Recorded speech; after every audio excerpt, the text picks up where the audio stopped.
Cheers, mate. Cheers, buddy. Cheers, There we James. go. Merry Christmas, mate.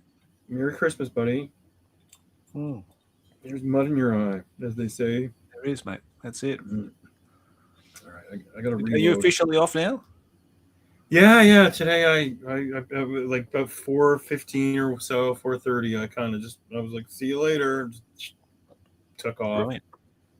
A lot of running around though today. So yeah. How about you? Are you off 100% tomorrow, or you get? No, tomorrow I've just got 2 more lessons to do, online lessons, and then that's it for the year. And then I'll be just concentrating on doing my painting stuff, mate, all the painting commission stuff. So I've got a lovely 2nd edition 40K army I'm working on at the moment. Okay. Well, that's good. Of course. Which army are you doing tomorrow? It's a Khorne 2nd edition army. So I'll have to do it I'll have to showcase it in the upcoming Thank Gork It's Friday. And show all the models off and everything. But I'm working on some flesh hounds today.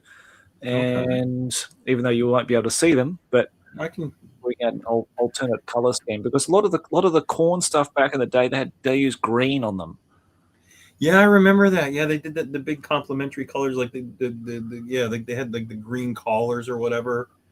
Yeah, I don't like it. I really don't like the green collars. So I want to do them in like a black with a blue sort of nuanced highlight and that kind of thing on them. Yeah, I think that'll be much better. Right.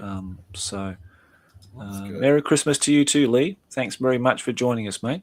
Oh, hey Lee. How do I see the chat, dude? Should I be this on YouTube at the same time? No, not at all. On your what's he called? UHD. Oh, comment. Okay. There it is. Yeah. UD user interface. Like I told you, this is gonna be like streaming with your dad. Like I'm like, oh, what am I doing? I have no idea. A boomer stream. Yeah, exactly. Yeah. So thanks everybody who's joining us today. Yeah, thanks everybody for coming on. Me and James thought no one would come up today because we're doing this at night, 8 o'clock just past, nearly 8:15 now. Yeah. We had some technical issues with James's setup, but we got it all sorted, so that's awesome. I was a little bit worried that we couldn't really make it today, but I'm happy we did, mate. No, me too. I'm glad that we did it tonight and not last night. Actually, now it kind of worked out. I think for the best. Because I still had some stuff I had to do today, and I was kind of, but now I'm 100%. It's Christmas mode. Like I have, I'm already looking forward to opening a bottle of red wine tomorrow at like noon. I'm already there. I'm gonna eat a box of chocolates and just watch Die Hard or something. Yeah, good on you, mate. But yeah, good on you. So you're working on that army. So are you just doing that one unit then? The hounds there. Flesh hounds. Yeah. No, it's a complete army. So there's 10 flesh hounds, 10 bloodletters, 10 beastmen, 2 juggernauts with like those like champions on them, I guess, or Khorne berserkers. 2 squads of Khorne berserkers, bloodthirster. It's got some tanks in there. It's a big job, mate. So I'm going to be working my ring all off for the next month to try to get that out. Wow. Okay. But it'd be good. I'm sort of enjoying the process of doing it because I've never done a Khorne army before. So it's a lot of reds and working around that color scheme, So So are you doing it? But are you doing it like one unit at a time? So I'm just doing 5 and then jump over. You know what I mean? Yeah, I'll do 5. I'm doing the 5 flesh hounds for the first half, then I'll do the second 5 flesh hounds for the second half. Probably do the same with the bloodletters, do 5 and 5, and then do the other.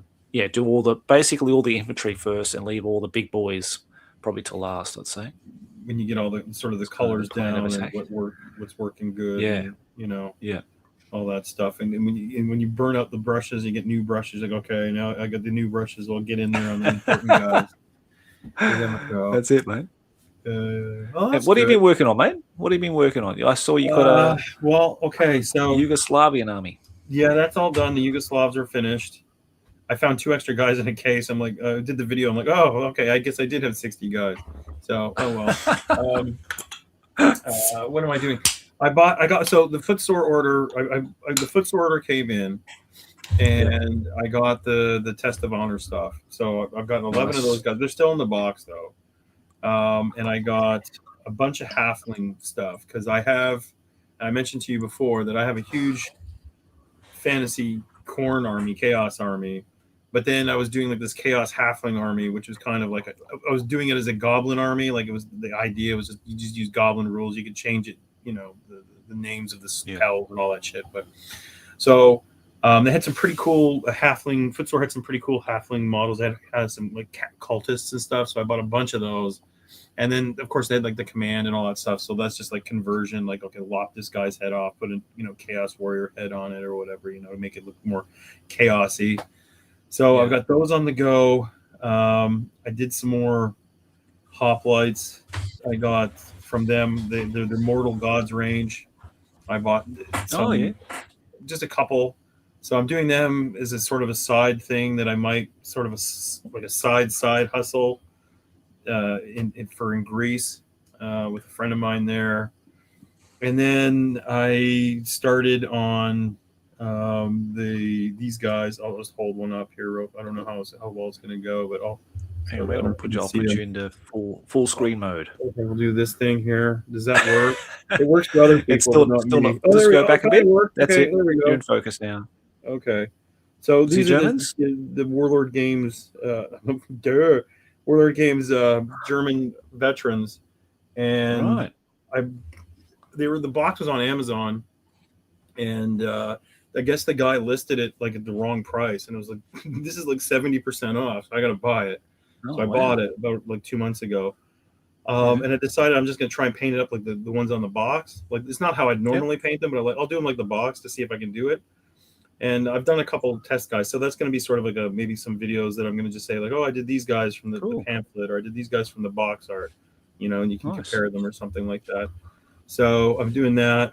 And then I have like a whole, like a bunch of Romans I have to finish basing. That's my like Achilles heel of modeling it's just basing stuff.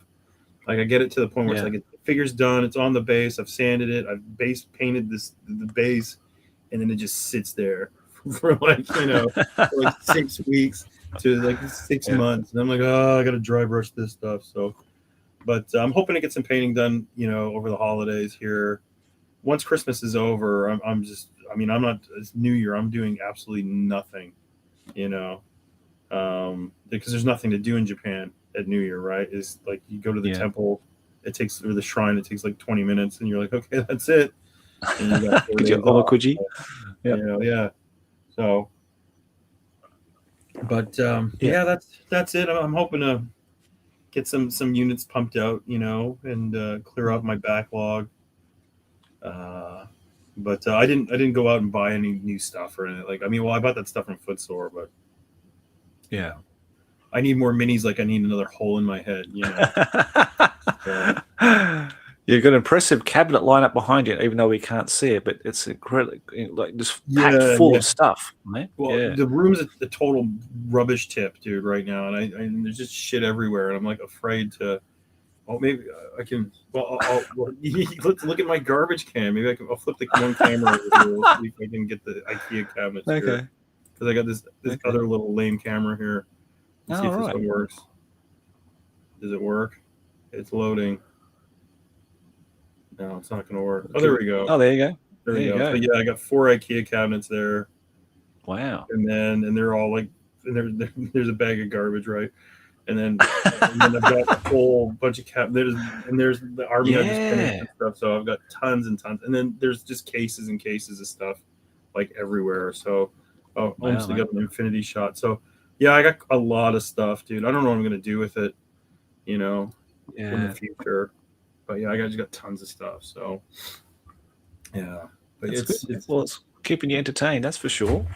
And that's the main, isn't it? It's been all right. Keeping you sanity, mate. Yeah, it keeps me off the streets, Yeah.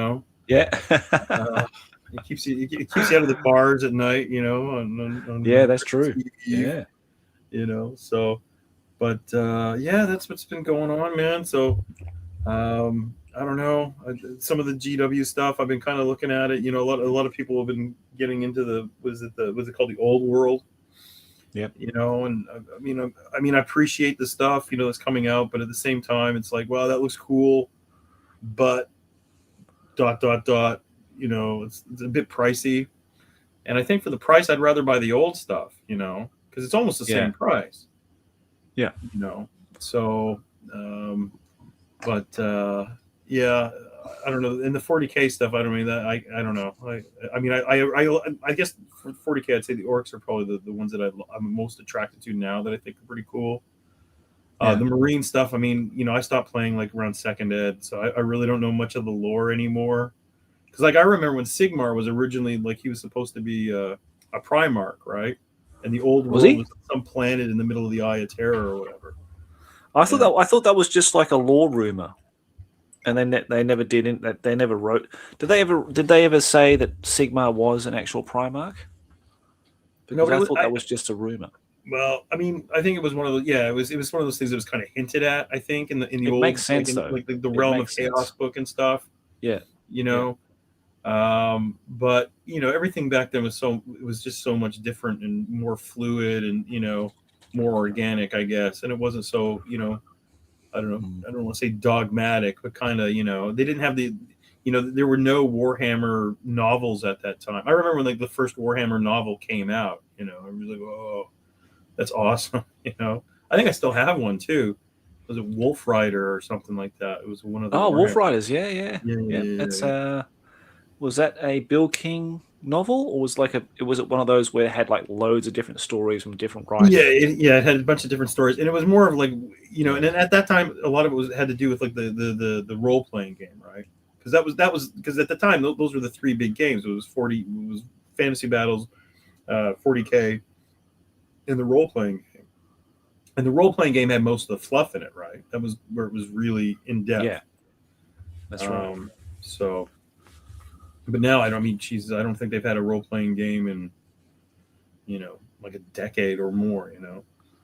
Yeah, since Fantasy Flight, I suppose, isn't it?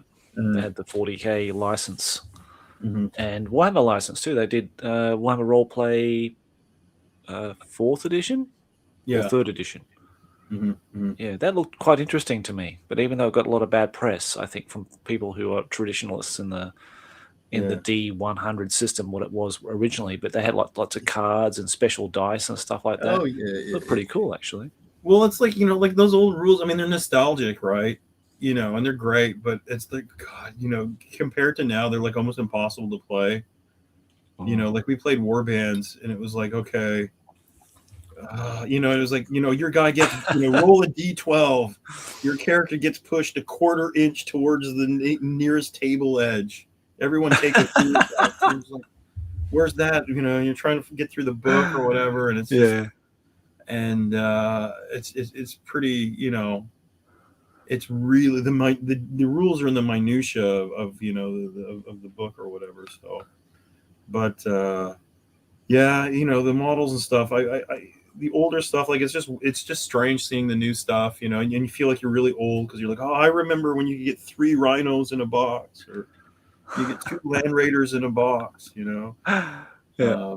Or when they switched to pewter the first time and all that stuff. So, but I think as I get older, the older stuff, I think, yeah, you know, the newer stuff, I think it's really nice, but I think buying the older stuff is just aesthetically just more cool, you know.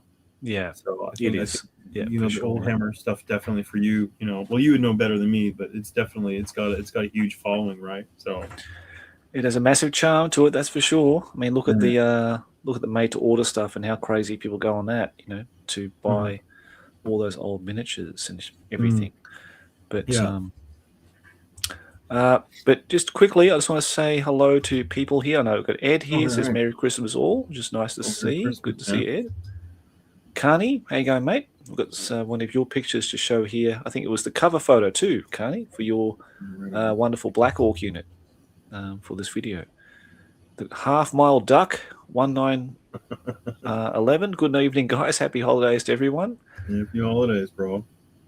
And Lee McCullen, some people finish work at 11 o'clock in the UK at present. Yeah, mate, sorry. I know it's going to be one of ones you have to watch me and James slowly drown ourselves in beer here. Yeah. Good evening to you from Blinded by Daylight. Good evening to you, morning here in the UK. Good on you, mate. Pegasus Old Timers. Happy holidays and a wonderful Christmas, everyone. It's noon in the Netherlands, so it's time for lunch. Absolutely. And Sjord, another guy from the Netherlands too. Happy holidays and wonderful Christmas, everyone. It's noon in the Netherlands, so it's time for lunch. It's even the same person.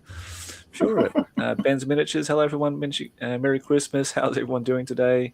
Just watched Ben's latest video, actually, Space Wolves, which is quite cool. I feel Oldhammer miniatures have so much more character, and you can spot who sculpted certain minis. Absolutely. Yeah, there's 100%. A certain identity to the character of the sculpt. And Juan, hi guys, Merry Christmas. How you going, mate? And yes, thank you very much. Christmas from Poland. You're from Poland, mate. I love the Poles. Wow. All good people there, mate. All the people I've met through the Oldhammer Poland events and stuff. Right Fantastic people in Poland. I hope to go there one day. It just seems so bloody cold. That's the only problem thing with Poland. It was bloody freezing. Yeah. So, a lot colder than it is here, I think, right at the moment. Oh, shit, yeah. It's a lot colder there, mate. Yeah, absolutely. Yeah. Oh, we got a guy from Sweden here, too. Wow. Yeah, Ted. Merry Christmas from Sweden. Took the day off, and I'm currently cooking the Christmas ham for tomorrow's dinner. Good on you, mate. Oh, good Enjoy on it, Ted. Yeah.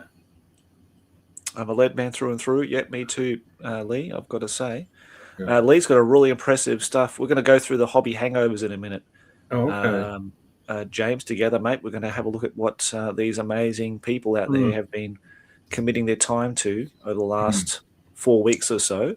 Oh, right. Let me just bring that up so we can have a look at it, because I know a lot of people are anticipating that to see it. Sure. Okay. So let's have a look, mate. Give me 2 seconds if I can navigate this screen. Yeah. Okay.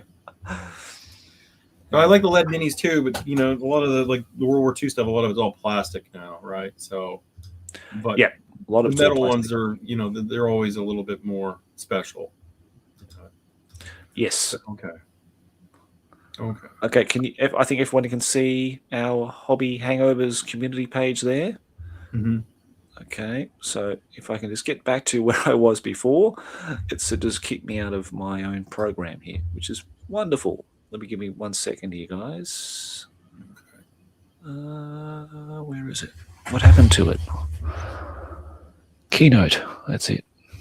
No, it's kicked me out. Okay, that's brilliant. That's never done that before. Okay, I'll have to stop sharing. Oh, okay. I'll just stop sharing in a second if my mouse will work. Thank you. Let's try that again, shall we? Let's try that again. Let's give it another go.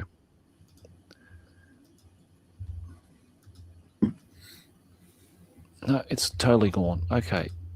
Let me reboot that up. Love me old technology. James will agree with that. Yeah. Hey, so now the gremlins are over at your house. Or they were over at my place here, 30 minutes ago. And I got this pile of wires everywhere and USB shit everywhere. So that's what I said to a mate of mine today. I said, that's why I got a Mac, mate. Everything seems to work fine, Yeah. But holy shit, did it delete it? I think it deleted it. Here you go. Pardon me. Belching like a pig here. You're joking. Okay, let me have I think it has, because it's not here. It's gone. Oh, hang on. Yeah, I got it again. I found it again. It's not the alcohol, people, I tell you. It's not the alcohol. We're actually in the same room. Mouse. We're in different parts of the room. This is how this fucking mouse. I'm gonna fucking throw it in the bin in a minute. Tell you what.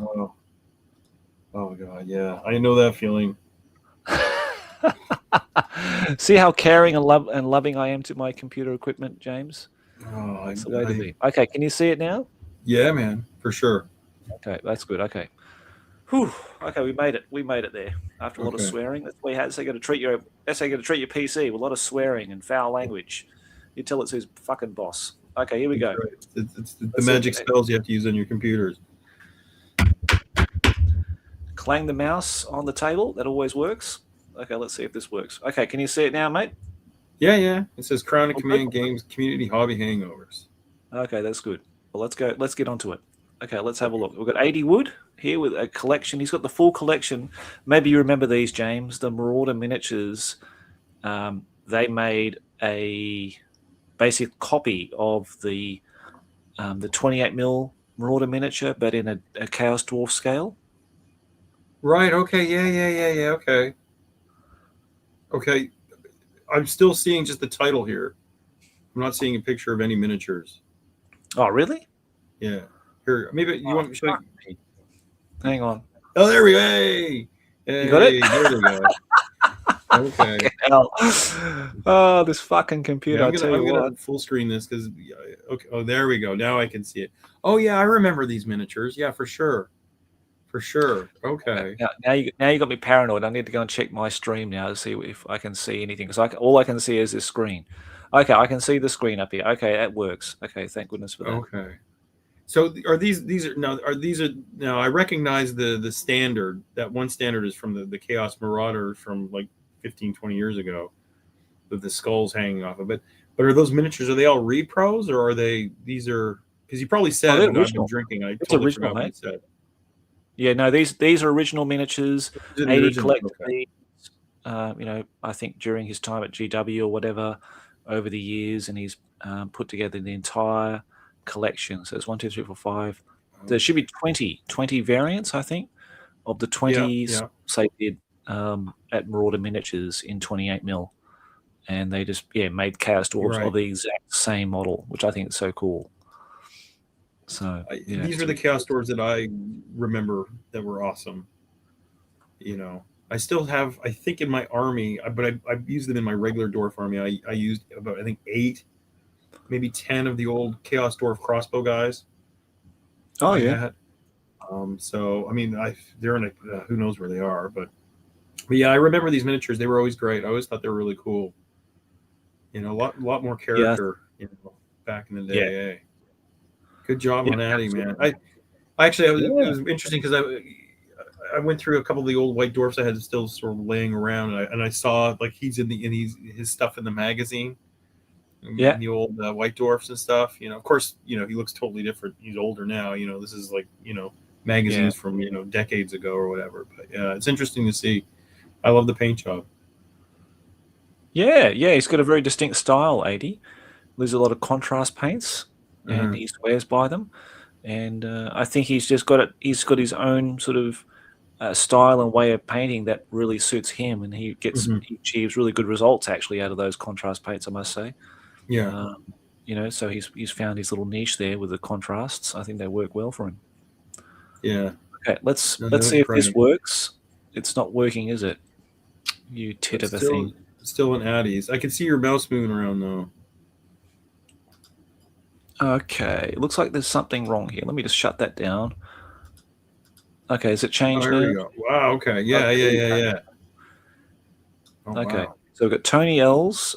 Tony is a really good painter, actually, and he did this for a friend, maybe for Christmas, and I think it's a Chaos Spawn. Wow, okay.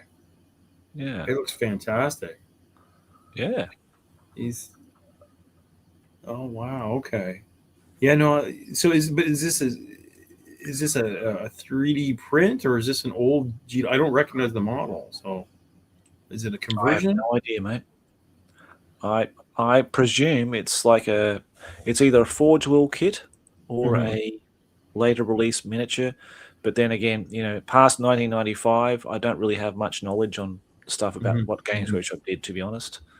Okay. But I'm presuming it's a modern Chaos Spawn, but I'm sure someone in the comments will educate us on that, James. That's old timers, mate. Yeah.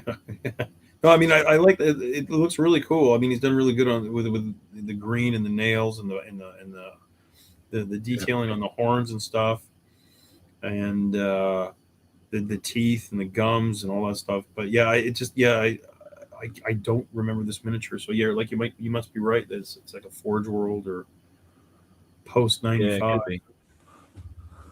Yeah, not sure, but yeah, it looks like it's got some nice tasty marshmallows to munch on before it gets to its hapless human target. There you go. But, wow. Jim Bob. Here we go. With his, I thought you might like this, mate. Bit of Imperial armor. Yeah, that's great. I remember way back when before they came out, they had like a paper plan that you could cut out, like using cereal boxes or plastic card. You could make your own. I think originally this was called the glaive or something.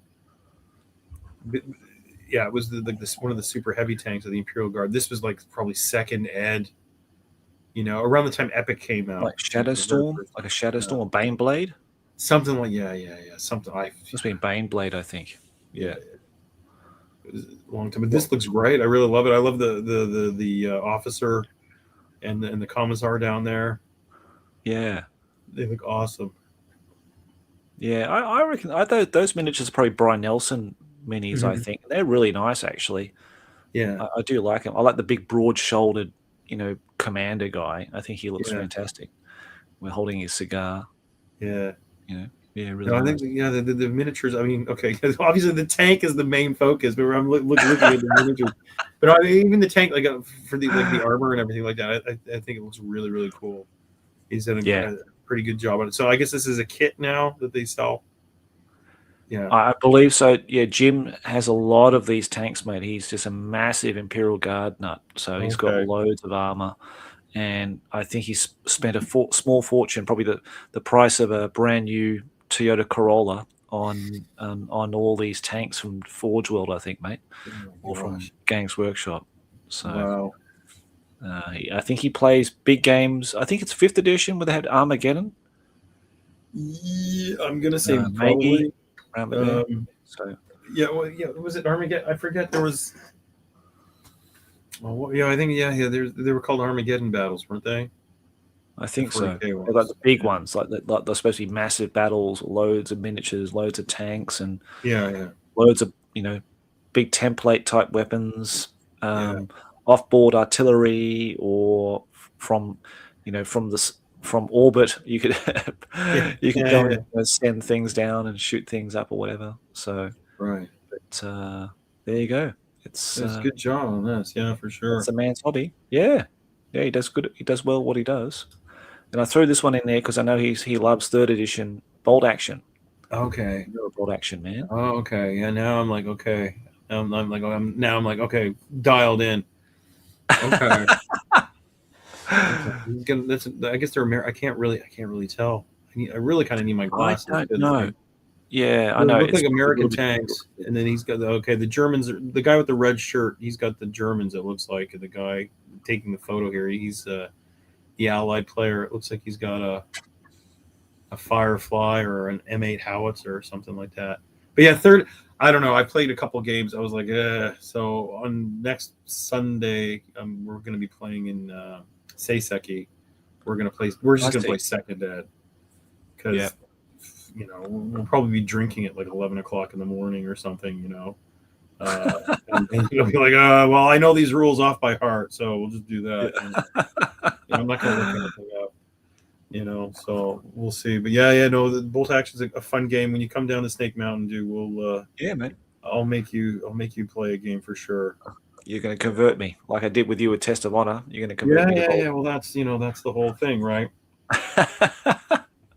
That's what happens. Snake Mountain experience. You're not leaving until you love Bolt Action, mate. Stop crying. You're not going home. That's right. Okay. Oh, that's cool. Well, I did play Bolt Action 1st edition. I don't know if I told you that. I played it when it very first came out, and I was intrigued by the whole dice out of the bag mechanic. I did like that, and I did enjoy painting I think they're from Crusader miniatures. Okay.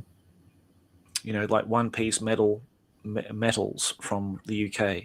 I'm pretty sure they're called Crusader, and I bought the Germs, of course, because they're the fucking coolest, obviously. Yeah, of course. And no doubt.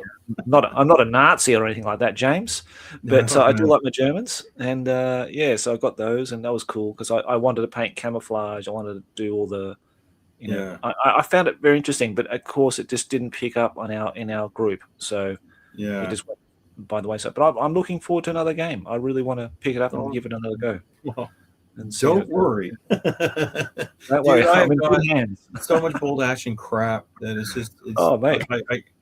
I don't think you can. I think I just finished those Yugoslavs. I think I have to do the Dutch army for World War II. I have to do the Dutch army in early war. Oh, cool. And I think the Slovaks. Can you do me a Dutch army then? Can you do me a Dutch army because Can you do me a Dutch army because of my heritage, my Dutch heritage? The thing, my name sort of gives it away. The problem with that is I would, but the thing is that the one company that makes the miniatures has stopped making the miniatures. Oh. They're called May 1940, and they started out. They had like a Dutch, like a full on Dutch army, the guys with the guns and the armored car and the tanks, not the tanks, but the anti-tank guns and guys on bicycles, everything. And then they did some paratrooper, like Fallschirmjäger, German guys. And then they just stopped making it. And then you go to their website, they got nothing. They're like, oh, updating soon. And then you go to another website, that used to sell their stuff. And they're like, oh, they have nothing. It's just like the guy just gave up on it or whatever. So I don't know, maybe there's a business opportunity there. You buy the molds off the guy and, pump them out or whatever. You can figure out how to, cast metal or whatever. But yeah, I mean, that's, and then, the Yugoslavs, I just like found them by accident. I was like, oh, I'll buy these ones because I need something to paint. But aren't they Siamese? You've miraculously turned them into Yugoslavs? No. That's only the flamethrower. I was on the flamethrower. Okay, have a flamethrower. The Siamese had flamethrowers, so I was like, but you got to put a flamethrower in your army. I mean, yeah, true. It's the ultimate sort of douchebag thing when you're playing. Yeah, exactly. Here's my flamethrower guy. Your guys in the bunker are toast now. Well, talking to awesome things, this is James Walsh's Blood Angels army. I think he's almost finished it now. But doesn't that look very striking? Yeah. Yeah. Look at that banner. That's great. Yeah. He's done a great job on these, dude. Yeah, like I'm looking at the markings on the Rhino. I'm like, oh, that's like the tactical squad marking, and they had the different markings for like tactical and devastator and assault and stuff on the Rhino. Yeah, the crosses, the assault, the devastator. I know the tactical squad had the arrow, and the devastator squad was a triangle.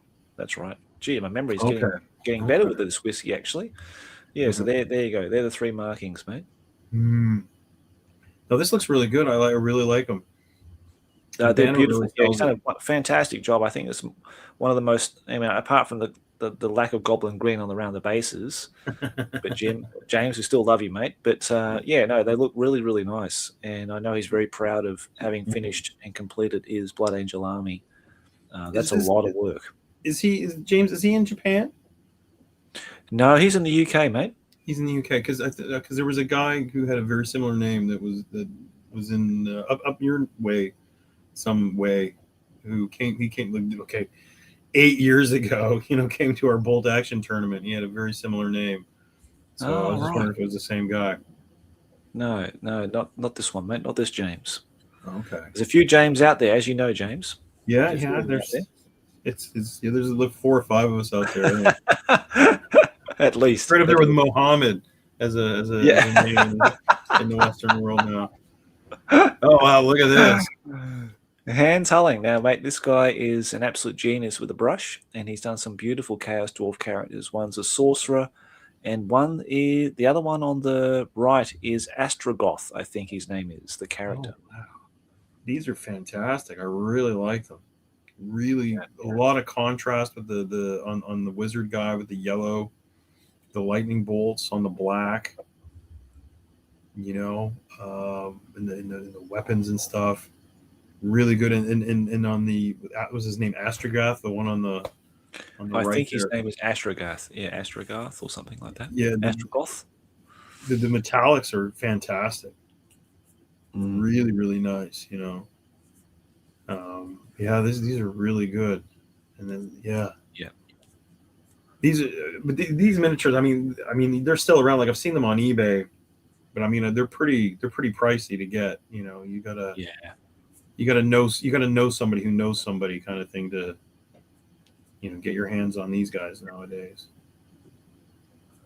Yeah, mate. Yeah, they're very expensive nowadays. So, but So, Hands, it may be one of the lucky ones who bought them in the 90s and mm, held on to them to paint them, you know, in 2025. So, no, I'm very impressed with what he's army looks like. He's done the banners beautifully as well. And yeah, I was gonna say because the banners are a lot of the guys in your group. A lot of them are they photocopy like in the old books? They had like photocopy the banners and then paint over it. Are they doing that, or do you think they're doing them like they're drawing them out themselves? Do they ever mention when they're submitting this stuff to you? Or For Hands, I'm not sure. I know that Adam of Doom, the other guy that we're going to see some work of later, he does all the banners freehand.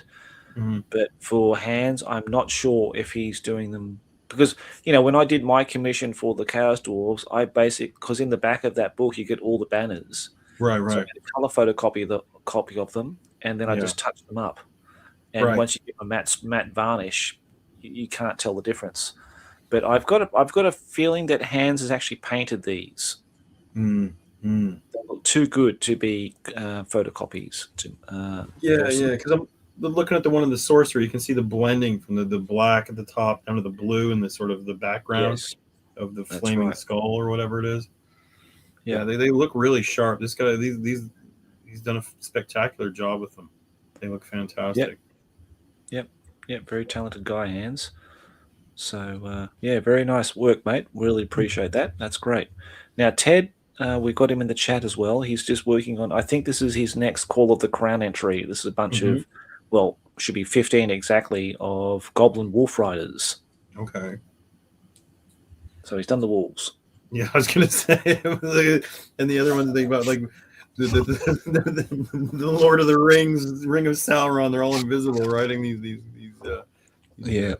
wolves or whatever. Yeah, they look great. Yeah, these are the old school wolves too. You can see, Yeah, man. Yep. Love those wolves. They're brilliant.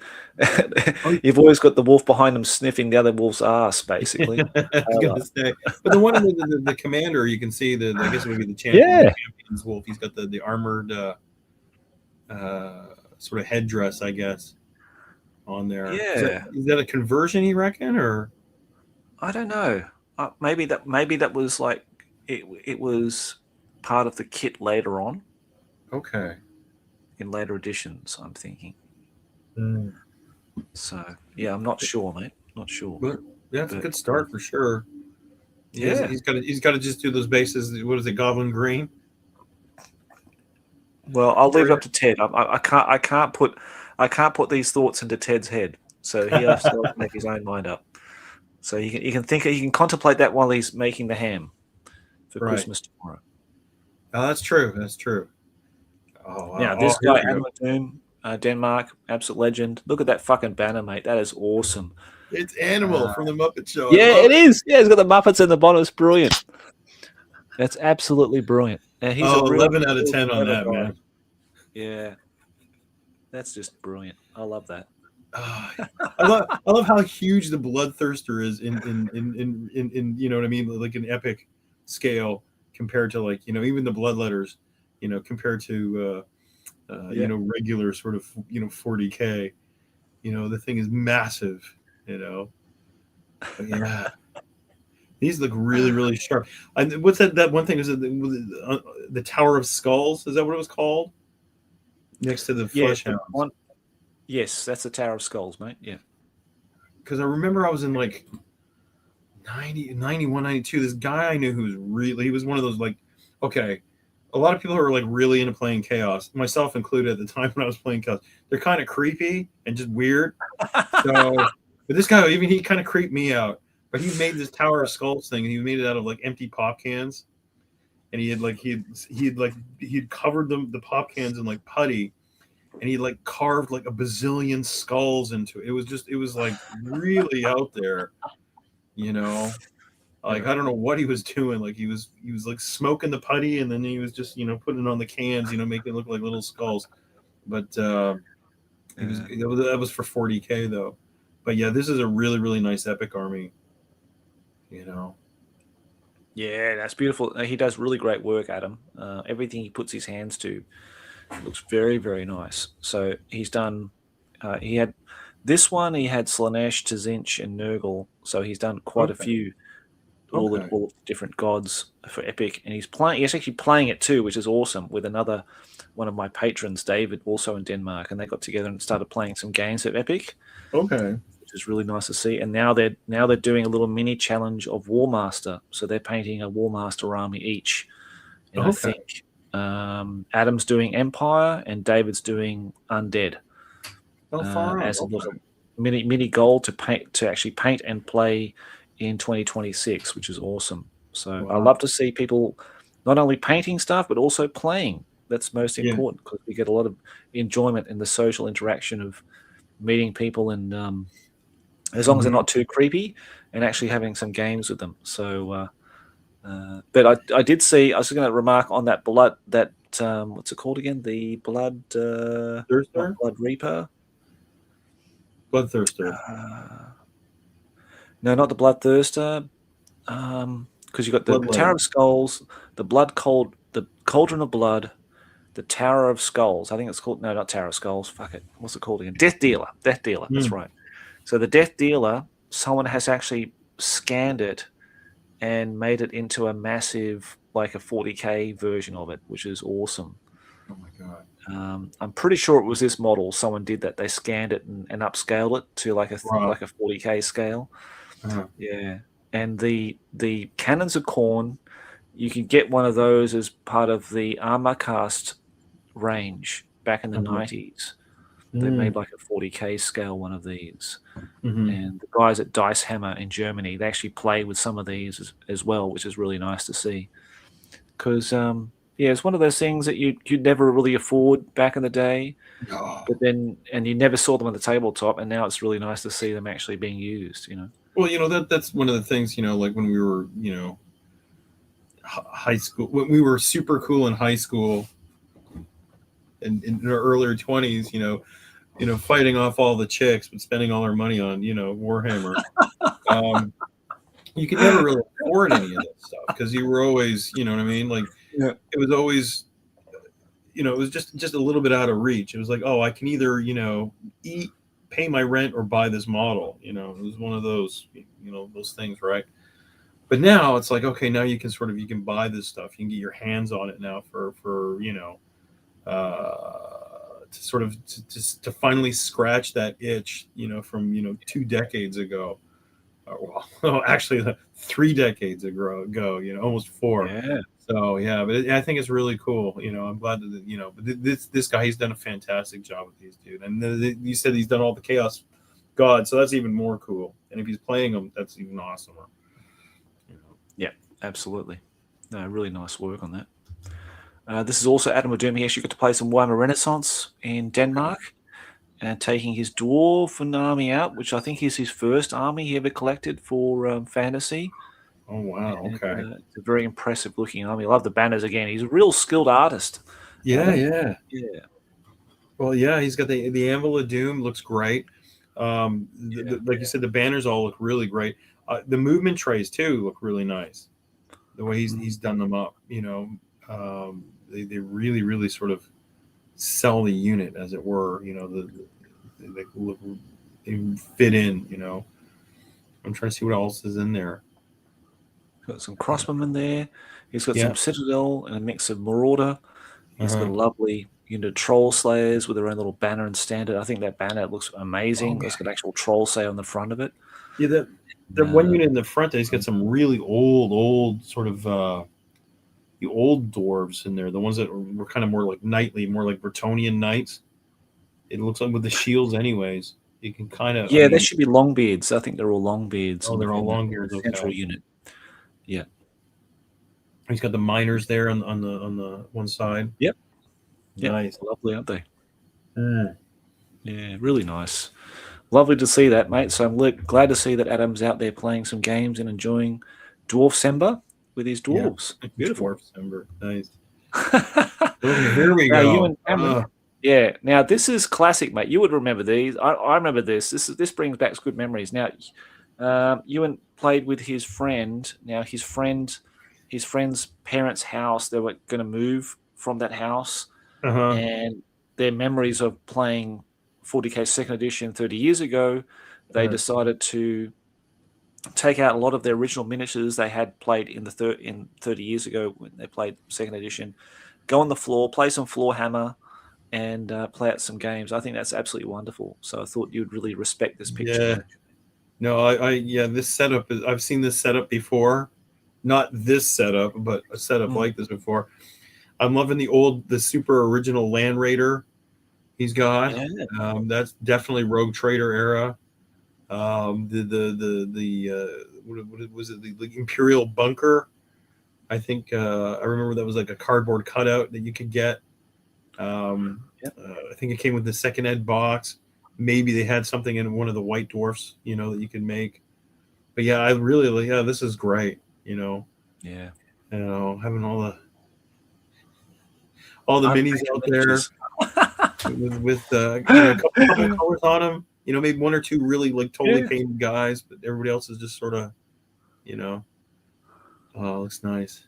It looks good. I'm trying to think if the boundary markers are like wine corks or something else, or barrels or something. I don't know. Yeah. I don't know. Stacks of pennies or something. It's great. Yeah, could be. Yeah. I like. Yeah, and he's got the old school trees they used to sell. I don't think they sell those trees anymore, or they might. They must, but you can still get them from K&M in the UK. They still hand make those trees. Yep. Okay. Because you remember the White Dwarfs, they used to always have that thing, and even just whatever couple. This is being old. Couple years ago, 20 years ago, they had to make your own terrain books, right? And we tell you how to make terrain and do stuff. Now it's kind of, they don't want you to make terrain. They want you to buy the sets or whatever. But you can see that these guys, they made their own stuff, and I think that's really, really cool. Like the pump station and the sort of buildings, the multi-tiered buildings and stuff. It's really, really cool. Yeah. So we don't know the result of this game, but I know that guys would have had fun. Apparently, playing floor hammer for your knees is not the best thing to do when you get older. I do definitely share that sentiment. I don't enjoy playing floor hammer anymore at the age of 51. This is one of the things when you come over to play Bolt Action, you'll notice that my gaming table is set up that you don't bend over. Nice. I had it set up that it comes up. The table is right under your tit, right there, so you don't have to hunch over or anything like that. Nice. It's the perfect. You're just sort of standing there, like the counter at a store or whatever. It's great. Well, I suppose for my height, it'll be my beer gut and beer titties hanging over. You're a pretty lanky, tall guy. That is a sight to behold, my friend. You're still be ready for that. Still kind of hunched over. I'm going to out-psych you, mate. Out-psych you with my Germans. But it's like when I played Diver, he was like a little kid on the other side of the table. Right? Classic. All right, let's move on. Now, Chris Snyder, my good friend Chris Snyder in the States, he's accomplished painting up his cyan. Is it cyan? Hang on. I'm having a brain fart moment here. Cyan? Have another drink. That doesn't sound right. Yeah, I think I need one. Samhain, or that's Halloween, right? Cyan hen. Isn't it cyan hen? Sign that in. I don't know. I don't know. They're red. They got black stripes, and they got some kind of Snake Mountain insignia on the front of it, on the canopy. It means red in Eldar. Yeah. Does it? Okay. Well, that'll go with it. But it's a strikingly looking. It's a beautiful looking army. They are. We're really proud of him that he's actually accomplished his. Nigel Stillman, he made 1,000 points. It's kind of that philosophy where you make 1,000 points, you collect the models, you paint them, you never change the army list. I think that's a really good idea. So, and Chris has been a champion of. Yeah, they look fantastic. Yeah, he's a really good painter. He's got the howling banshees down in the front. He's got the fire dragons up on the hill with the guardians. Yep. He's got the jet bikes. I don't know if that's the warlock or the farseer, the guy that with the looks like a farseer. That guy, yeah. And then the sort of heavy bike, but yeah, they look really fantastic.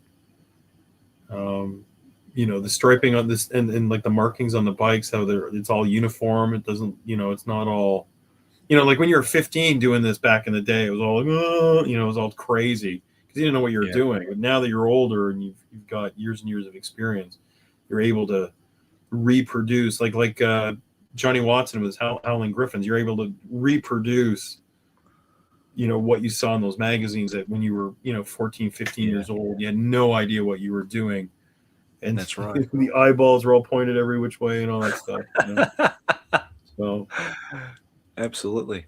So we're happy for you, Chris, mate. You've accomplished a little mini goal there, little personal mini hobby goal, and they look very lovely indeed.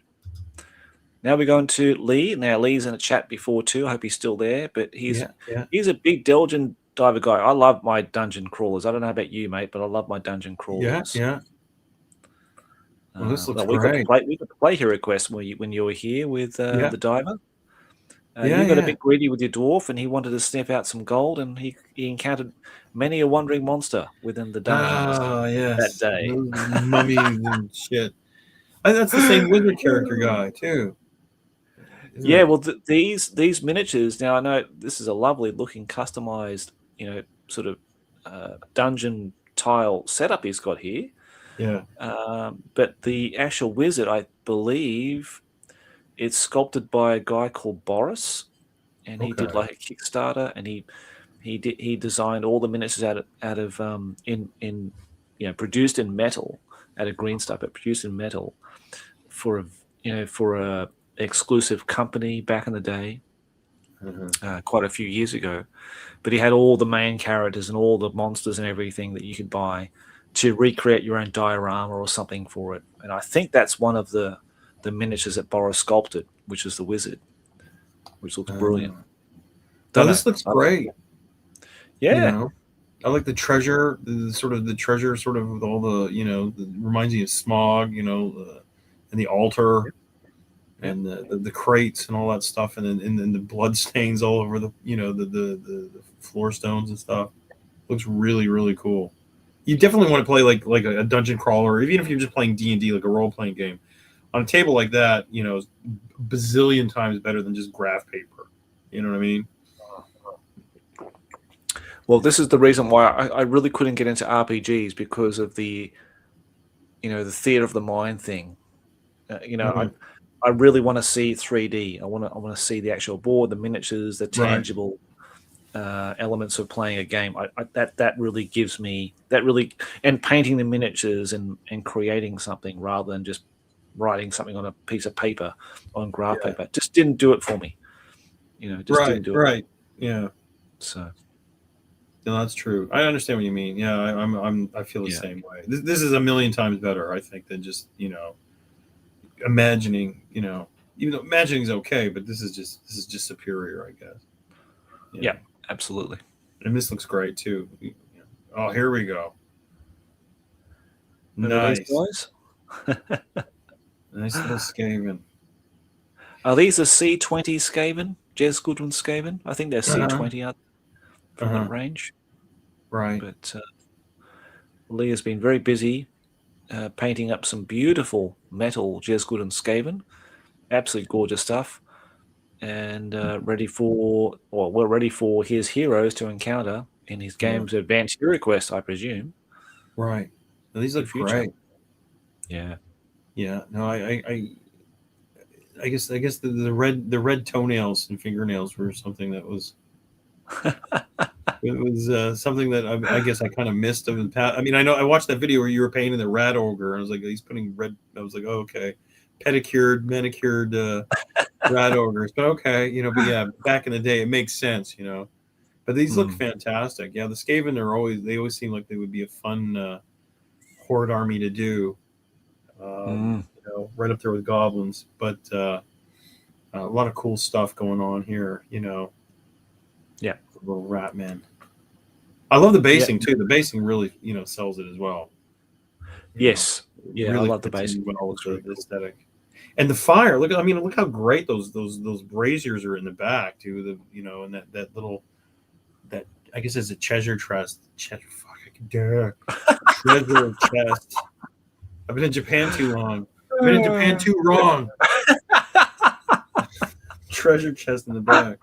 But yeah, the fire, he's gonna grant. I mean, this is fantastic. This is Lee, man. Thumbs up, buddy. These look great. Yeah, man. This is fantastic. I think he used a lot of the what do you call those little lights you put into things? The like tea lights. No, LED no, lights. they're not. Are they LED lights? Yeah, LED lights. Tiny little. Yeah, you just buy a little globe and you hook them up to a battery or whatever, and you can. I think that's what he's using for those. I get the concept. I could never fucking do it though. Yeah, I know what you mean. Burn my fucking room down trying to fucking get that.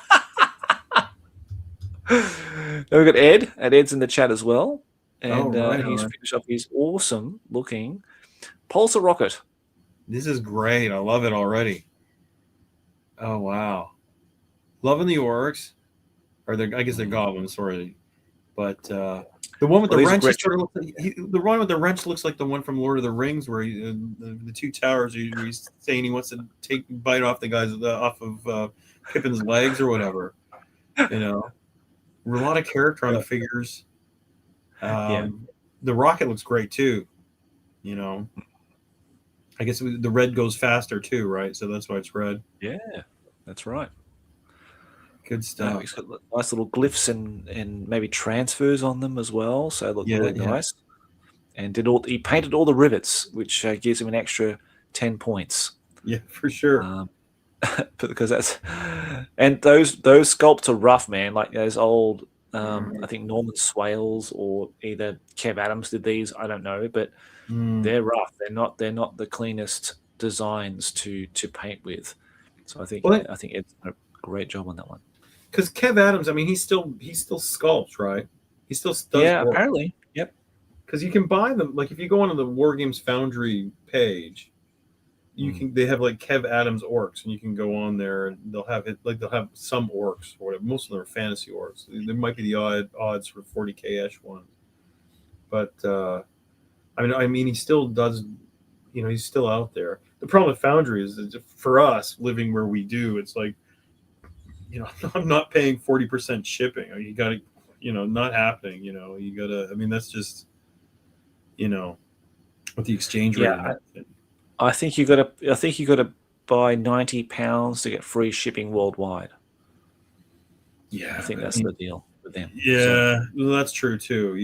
But you got but you got to try and hide that from your wife too. Like, oh, where did that 30,000 yen go? Why can't we eat today? Why can't we eat this week? 30,000. What are you talking about? Yeah. We're having this. We always eat instant noodles every day in Okay, well, let's have a look at Matthias's glorious looking Empire army. All right, on. This is part of it. This is a small part of it. He's got a massive collection. Okay. I think these are the most recent units he's painted, maybe in 2025. Oh, I like the hills. I have similar hills. I have the big hill set. I guess they're the fanatics. I like them. I'm liking the fanatics. The banners are pretty cool. The banners are interesting. Yeah. But I mean, the Emperor, because it looks like he's got them from different city states too, or different provinces. I don't know the different provinces. He's got Altdorf on the hill on the right. Okay. He's got Reichsguard on the hill on the left. The Reichsguard Knights. Flagellants could be from anywhere. Right. Probably from the province of Flagellants. And then you've got the guys next to them, which I don't know where they're from. They've got blue and white. The blue and yellow guys are, I think, are from Nordland or something. That's the one with the ships. Because I remember I did blue and yellow guys at one point, but I don't know if they're blue and yellow. Yeah, that's right. Blue and yellow is Nordland, and green and red, and white. That's kind of down where like Bohemia would be. That's kind of near the Moot, where the halflings live, I think. Right. Okay. Yeah, that makes sense. But overall, a really stunning looking collection, especially the banners. I mean, Matthias puts a lot of work in his banners. Yeah, you can see that. Yeah. So they're really good. I like it. Yeah, really good. Now this is fun because Stephen posted this. He found Mork Road in the UK. I think it's fucking classic, mate. Nice. Yeah. It just needs somebody to like draw like a little orky skull or something, in white chalk on one of the bricks or something like that.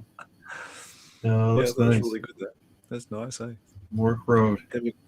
Now, this from our Facebook group. We've got John with his wonderful looking Tyrannotic chariot, but he's got the Marauder champion with the spear as the charioteer. I think it's a really nice little, not so much a conversion, but if he's already got the original charioteer, he's got a second chariot with an alternate charioteer in it, which I think is perfect for it. Okay. This is the high up. What edition would that be? Because the charioteer, he kind of, I mean that still sort of seems like something that you'd be able to buy during 6th or 7th edition of Warhammer. The charioteer itself. Well, the chariot itself is from 4th edition, and the actual the champion is a 4th edition Marauder champion. Okay, because I think they might have kept that figure in sort of circulation up until may have done. I don't know, mate. For sure. I mean, because it looks like almost like something you could buy when I was playing 6th or 7th. Yeah, no, it's a really nice looking model. That so I think it's perfect for a charioteer from Tyrannoc. I think it's really nice. That did the high elf charge that only have the one guy? Didn't have it. Well, I think you could purchase extra crewmen if you wanted to. Okay. I think that's how it worked in the earlier editions. Okay. And whatever happened after that, I don't know, mate. I don't know. I'm in the dark about that. But we've got here. Now we've got Matt with his beautiful Night Goblin army that he's putting together. Yeah. But he's mucking around with these sort of AI backdrops, I think, at the moment. I was gonna say, man, this is a really kind of cool photo. Yeah. He's got the moonlight reflecting in the pool inside the cave with the stalactites and everything. This is actually really, really, really cool. I mean, you can't really see the army too well, but the photo of the army looks great. Yeah. Yeah. No, he done a great job on that. So he's been working hard on those. So he's every weekend he paints a couple or maybe 4 models through the week. And he's sort of slowly collecting. So we've been watching him from the very start collect and build this army, which has been really nice to see. Right. No, it looks cool. I think the backdrop really kind of sells it. So, and the banners do look cool. For sure. The banners do look cool. Is that a troll on the left? No, it's an actual orc. I think that's a 6th edition orc. I think from memory. Oh, okay. So. No, it was great. Yep. Oh, here we go. He's also in the chat from the Netherlands, and he's working on his now these Imperial Fists, I think. Yeah. Okay. This is again for Epic. Yeah, this is Epic Space Marine, mate. Okay. Yeah, Space Marine. Yeah. Okay. Well, you worked at GW. What's the difference between Epic and Adeptus Titanicus? Is it the same? Isn't it the same game? Okay, so the original game was Adeptus Titanicus, which I got to play this year actually with Max, and I recorded it for the channel, which is great. So that was just like a Titan versus Titan battle, basically not to compete with, because BattleTech was very popular at the time. So they wanted to create a game that simulated these big giant stompy robots in cities and that kind of thing. So that came first, and then it slowly adapted into Space Marine 1st edition, which included infantry and vehicles. And then all the rules became available through White Dwarf exclusively. And then 2nd edition was basically the evolution of 1st edition and amalgamated a lot of rules, made it more quicker to play, a bit simpler, and it's probably the most revered and most popular of all the Epic systems, I think, which NetEpic evolved out of as well through the internet as well. But I still love it. I still absolutely adore Epic for what it is. I think it's a great system. Have you ever played it, mate? No, I mean, well, probably like 30 something years ago, I gave it a go or whatever. But I was spending all my money on squats or something stupid, in 40K, or Yeah. trying to find the perfect Beastman model or something stupid. But I was just looking at this. I mean, they look really cool. The Imperial Fist are probably one of my favorite, sort of not original 12 Space Marine chapters, because from Rogue Trader there's those 12 chapters, and then they came later. But he's got the old paints, which I think is really kind of cool. He's still rocking some old ancient GW paints on his painting desk there, which is pretty cool. Yeah, he is. Yeah, that's right. Yeah, it's going So to be Enchanted Blue, Goblin Green, Blood Red, Sunburst Yellow, and Mithril Silver. God, I'm a fuck, geek. three Fucking points, shoot me. 3 points to you, dude. He's got blue, green, red, Put me out of my yellow, misery, silver. James. I've, Yeah. that's it. I think I've done it. Okay, so it's your very good, mate. We really enjoy seeing it. You're getting back into the hobby, fully Yeah, for sure. enthused, and painting lots of good stuff, mate. So that's great. Yeah. Now we all make Goober. Oh And it's got wow! a Look at this. classic Orc, 4th Yeah, edition yeah, fantasy miniature, plus yeah. a Nightmare Miniatures Orc in art armor or mega armor. Uh huh. What's your thoughts, James? Well, I like the sort of space orc one here. Yeah. It really kind of brings back some memories of the old Rogue Trader era orcs that you could get, and the one on the left. I mean, that's an orc that I remember. That figure was pretty ubiquitous back in the day. Great job. I really like the flesh tones he's done on the orc. The teeth, it looks really good. The browns look really good, and I mean he's got that that second ed sort of super bright red, like with the yellow highlighting, the yellow edge highlighting and stuff. I think it comes out really, really nice. It looks really, really good. So I like them. I think they're pretty cool. What do you think? I think they look great. I think they look really nice. So, he's put a lot of work and attention to these models. I did find that I did find it really funny that it looks like a Yellow Pages or a I don't know what you call them. There's like a stock the stock news in the back there. The background. I think it's great. That's cool. Man. I think it looks cool. Both equally great paint jobs. Helmet. Yeah, they're really good. I think he's done a great job on those. So good work, Goober. He's got the Goblin Green for you on the bases too, which is he does. He treated me to that one. Oh wow! We've got Carney. Look at the checks on this. Yeah, this is brilliant, mate. This is awesome. This one. That's why I chose it for my thumbnail. I thought Gork would bless me this Christmas with a thumbnail like this. But he's even put all the check marks on the axes. Oh, that's pretty mental, dude. Yeah. But I mean, I love it. But that's great. It really sells it. It does. It does. Yeah. Even he's got it on the plates, on the smaller plate armor over the thighs and stuff like that. This is great. I think the flesh is really bright.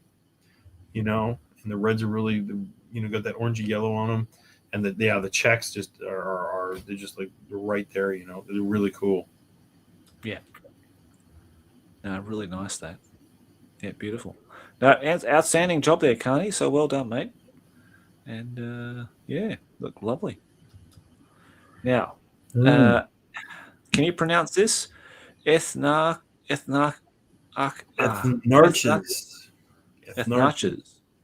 Okay, we'll go with Ethnarches.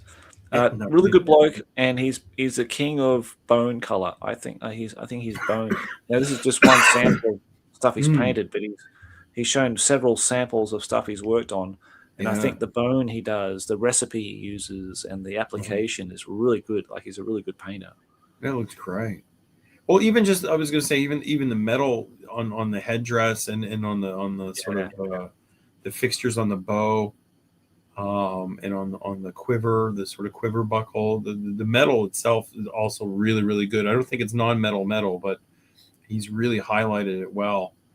And the blue, it really kind of adds a lot of contrast to the bone. So it looks really, really sharp. It really stands out. It's very cool. Yeah, it's very nice work, that. I don't know. Does that skull? Okay, I'm just wondering. I'm looking at the skull now. I've had a couple of beers. I'm like, does he have a tongue? Is that a tongue down there? Does he? I don't know. I'm looking at him like, maybe it's some teeth. Maybe it's just the back of his throat. It looks good though. It's really good. It's really well done. Yeah, he's got an enormous hole in the chest of this horse though. Yeah, no, I noticed that too.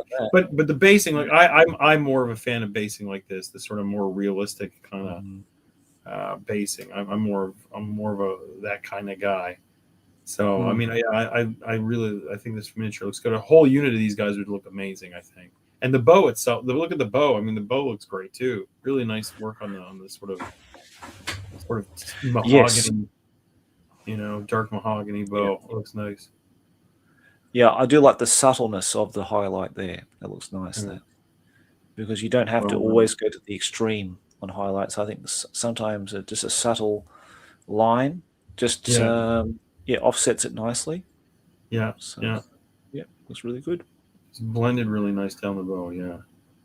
Now look at these beauties, mate. This is my next unit I need to collect. This is going to cost me a kidney and a half. Oh yeah, okay. The White Lions a Trace. Is it Trace? Chase. I can't remember. Trace. Trace. Well, historically, there was a Thrace, but I don't think they're called Thrace. I think it's Trace. Okay. But yeah, these look great. He's done a great job on these. Yeah, Dave's done a brilliant job on these. Yeah. Because it looks like he's done a lot of non-metallic metal on all the weapons. I think they're metallic, mate. I think they're metallic. I'm pretty sure it is. Yeah. Oh, okay. Oh, all right. Pretty sure it is, mate. I don't know. Maybe I need another beer. I can't see. I don't think Dave would be that ambitious to do non-metallic metals. I think he'd admit that himself, knowing Dave. But I think they're all metallics, mate. Yeah. They look great. They look really, really nice. Oh, these are I remember when these were out.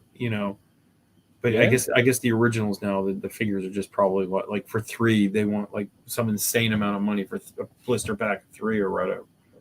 Yeah. Okay. No, I like them. I like the basing. The basing this is my kind of basing. This is what I would do. I would keep it very, very simple, kind of more realistic. Just some brown, a bit of dry brushing, some static grass. Yeah, they look great. So we just got 2, 4, 6, 8, 10. So this is a unit of 20. Mm-hmm. Okay. He just needs to put a banner on that banner pole. I think that will be the sort of the final touch.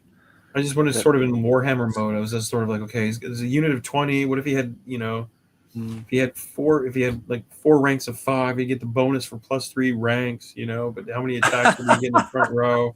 But this way it's like, okay, but if he charges, he's got 10 guys across. I mean, you get so many more attacks, So I was doing a bit of math hammer in my head looking at the unit, But he maybe a standard is all that this unit is missing. But it looks really great. It looks really, really good. Yeah, I mean, aesthetically, I like how the unit is done in 2 ranks of 10. Mm-hmm. I think it looks really nice. I think even the early battle reports, you see a lot of that done as well. Right. And I think I don't know whether obviously it's not, for the game in terms of the gameplay, it's suicidal. You never want to have huge, big, broad, wide units. You want them to be compact, 4 across and as many deep, to get the rank bonus. But aesthetically, I think it looks beautiful like this, big, wide units like that. So, no, it looks no, I agree. I have to agree with that. Yeah. No, it's a very fetching unit. It looks really good. Yeah. And we've got Thomas Wood with this outstanding looking Forest Goblin unit. of Scotland Spider Riders, accompanied by Thomas Big Wood. Boss. I know this guy. I've Oh, you know partied this with guy? this guy. Oh, really? If he's in Durham County, I know this guy. In the UK, Oh, I know him. right. Thomas, how's it going, buddy? Is he in Oh, Durham? you'll Is be he in happy the to hear UK? that. I believe Thomas is in the UK. Yes. Oh, great. Okay, I got some funny stories about him. I don't know if I should just tell you. So we'll save that. I'll have to check with him first. But yeah, these look Okay. great. We'll have to get Thomas on the show at some point and give it Sparta Natter or something like that, so he can verify this himself. But yeah, really vibrant. Let's just put it. Okay, this is all I'll say without incriminating anybody. We both got kicked out of Warhammer World on the same day for the same reason. Together, Being loud, drunk, obnoxious. Well, hey, maybe, but these look really good. Let's talk about the figures. Yeah. But yeah, no, they're really bright. And I like the basing. I like the feathers and the headdresses. Yeah.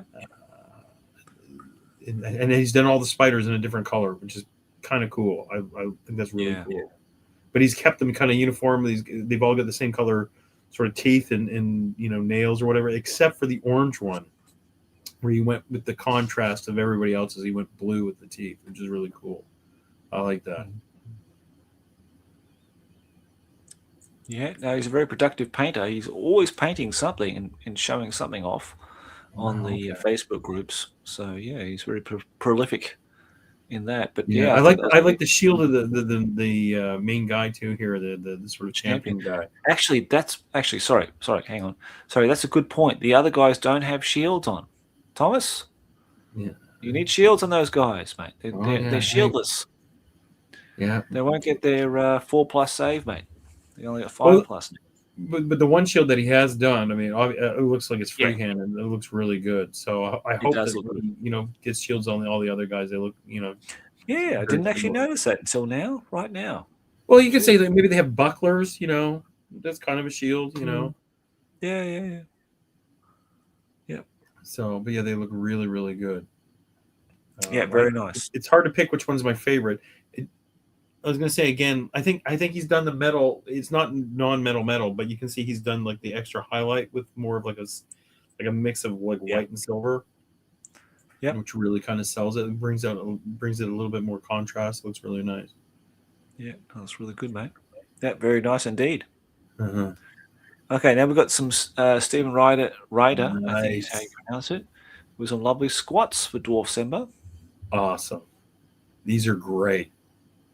These are so far my favorite, only because when back in the day, 30-something years ago, when I played with squats, and he's done the squats from the box, the box art. Yeah, he has the gnomes, mate. Gnomes. The heavy metal, the heavy weapon squat. That's the metal. I have a couple of those. The metal heavy weapon squat guy with the plastic. Yeah. It looks like it's the plastic heavy bolter from back then. And the other four guys, I have that figure, or maybe two of that figure, not painted that well. I still have them back when I painted them when I was like 15, 14 years old. These look really, really nice. I really appreciate these. He's done great. He's done the wooden stocks on the las guns. They look really super cool. Well done, Stephen. These look great. Yeah, really, really nice to see squats being revitalized. But you're right; they're painted exactly like the sort of Dave Gallagher artwork you saw with the red flak armor and the green pants and yellow boots and stuff like the little garden gnomes kind of color scheme. Yeah, it looks lovely. It's very There's something quite nostalgic about that color scheme, which makes you adore and the squats more, I think. Yeah, but lovely. Even the goggles on the Devastator guy. Yeah. He's tried to get that sort of mirrored kind of effect on it, which I think is great. No, these are. I mean, they look as a squat enthusiast. These look fantastic. I really, really. I mean, these are a billion times better than the ones that the newer squats that they're pumping out now, which are called. Oh yeah, I don't know, the League of Mike or the League wank, of wank. the League of League Wank. of Wankton or something. Wankton. Wankton. Yeah. These Easily look great. Good forgettable. job, Stephen. Is Stephen? Is Yeah, he great job. also in the UK? Is he, or is he somewhere in Europe? It looks I like don't know, mate. I have no idea. might be in Yeah, the UK. he's just Yeah. on our Facebook group. Okay. So I pulled these images out because I thought, yeah, they look really, really nice. And I knew you would appreciate those, James. Yeah, yeah. No, they look fantastic. I really do. Okay, these are cool. Yeah, this is our last pick of the selection here, the 27 photo dumps from various different social media sites. But this is Alex Hayworth. I think he's Nurgling on YouTube. Oh wow. Okay. He's painted quite a lovely selection of. Now this is a Regiments of Renown box set. Okay. And I forget, is it Raglocks? Is it Rag? I can't remember. Someone in the chat will remind me. It's one of the orc regiments with the halberds and shields. Okay. I don't know. I can't remember the name now. Something starts with R, I think. Yeah. Okay. But a lovely selection. I love the hex base on the champion. I think that's awesome. Yeah, no, the hex base. That's ancient Games Workshop. That's like 1987 Games Workshop. I love the sword on that guy too. Yes, he's really done a very, very cool job on that sword. Yep, love the gold armor on him as well. Actually, they all got gold armor actually, which is really nice. Yeah, they look great. It's great looking at these old models. The problem is that I think someone's mentioned in the chat. It's like it's nostalgia. It's like it makes you want to like oh, okay, I got to get on eBay and try and find these old figures and and I want to dial it back to 1990 whatever and paint that Mentor's Space Marine Legion or whatever it is, but it's just sort of like wow. And you can see the care that everybody's put into their miniatures and stuff that they're really into it, which is great. Yeah, and they've stuck with it too. Because I'm imagining everybody's within our age plus minus 10 or so years, dozen years or so. So they've stuck with it, or they've stuck with it, I guess, and it's good to see, that people still kind of are in on it. It looks good. It looks good. I love them.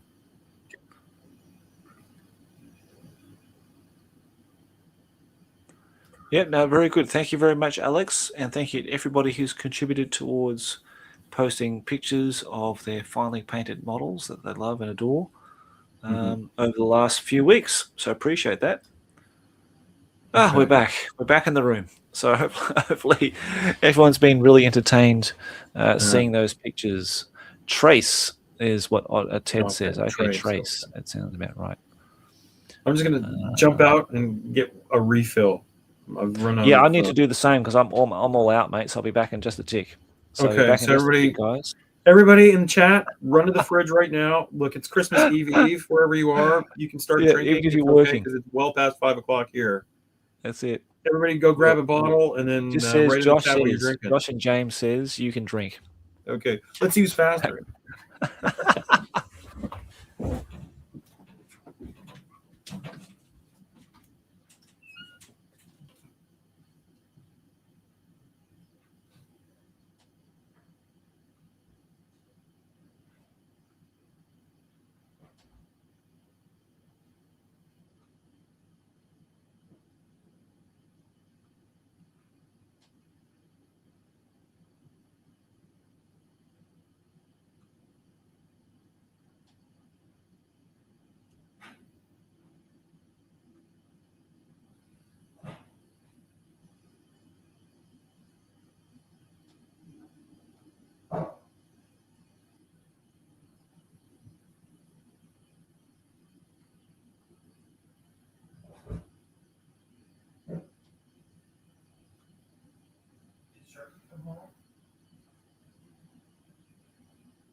I can beat him to it.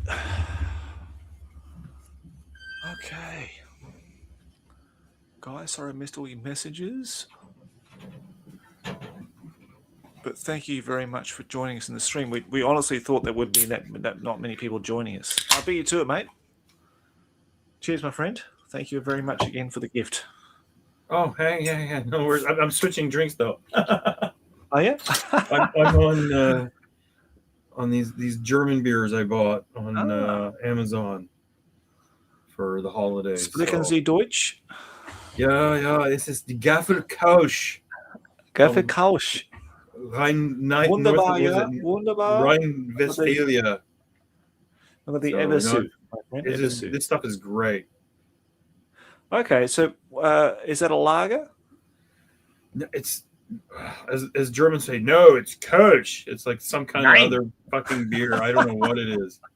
But all I know is that you can drink like 14 bottles of it, and it's like you're high on drugs. It's crazy.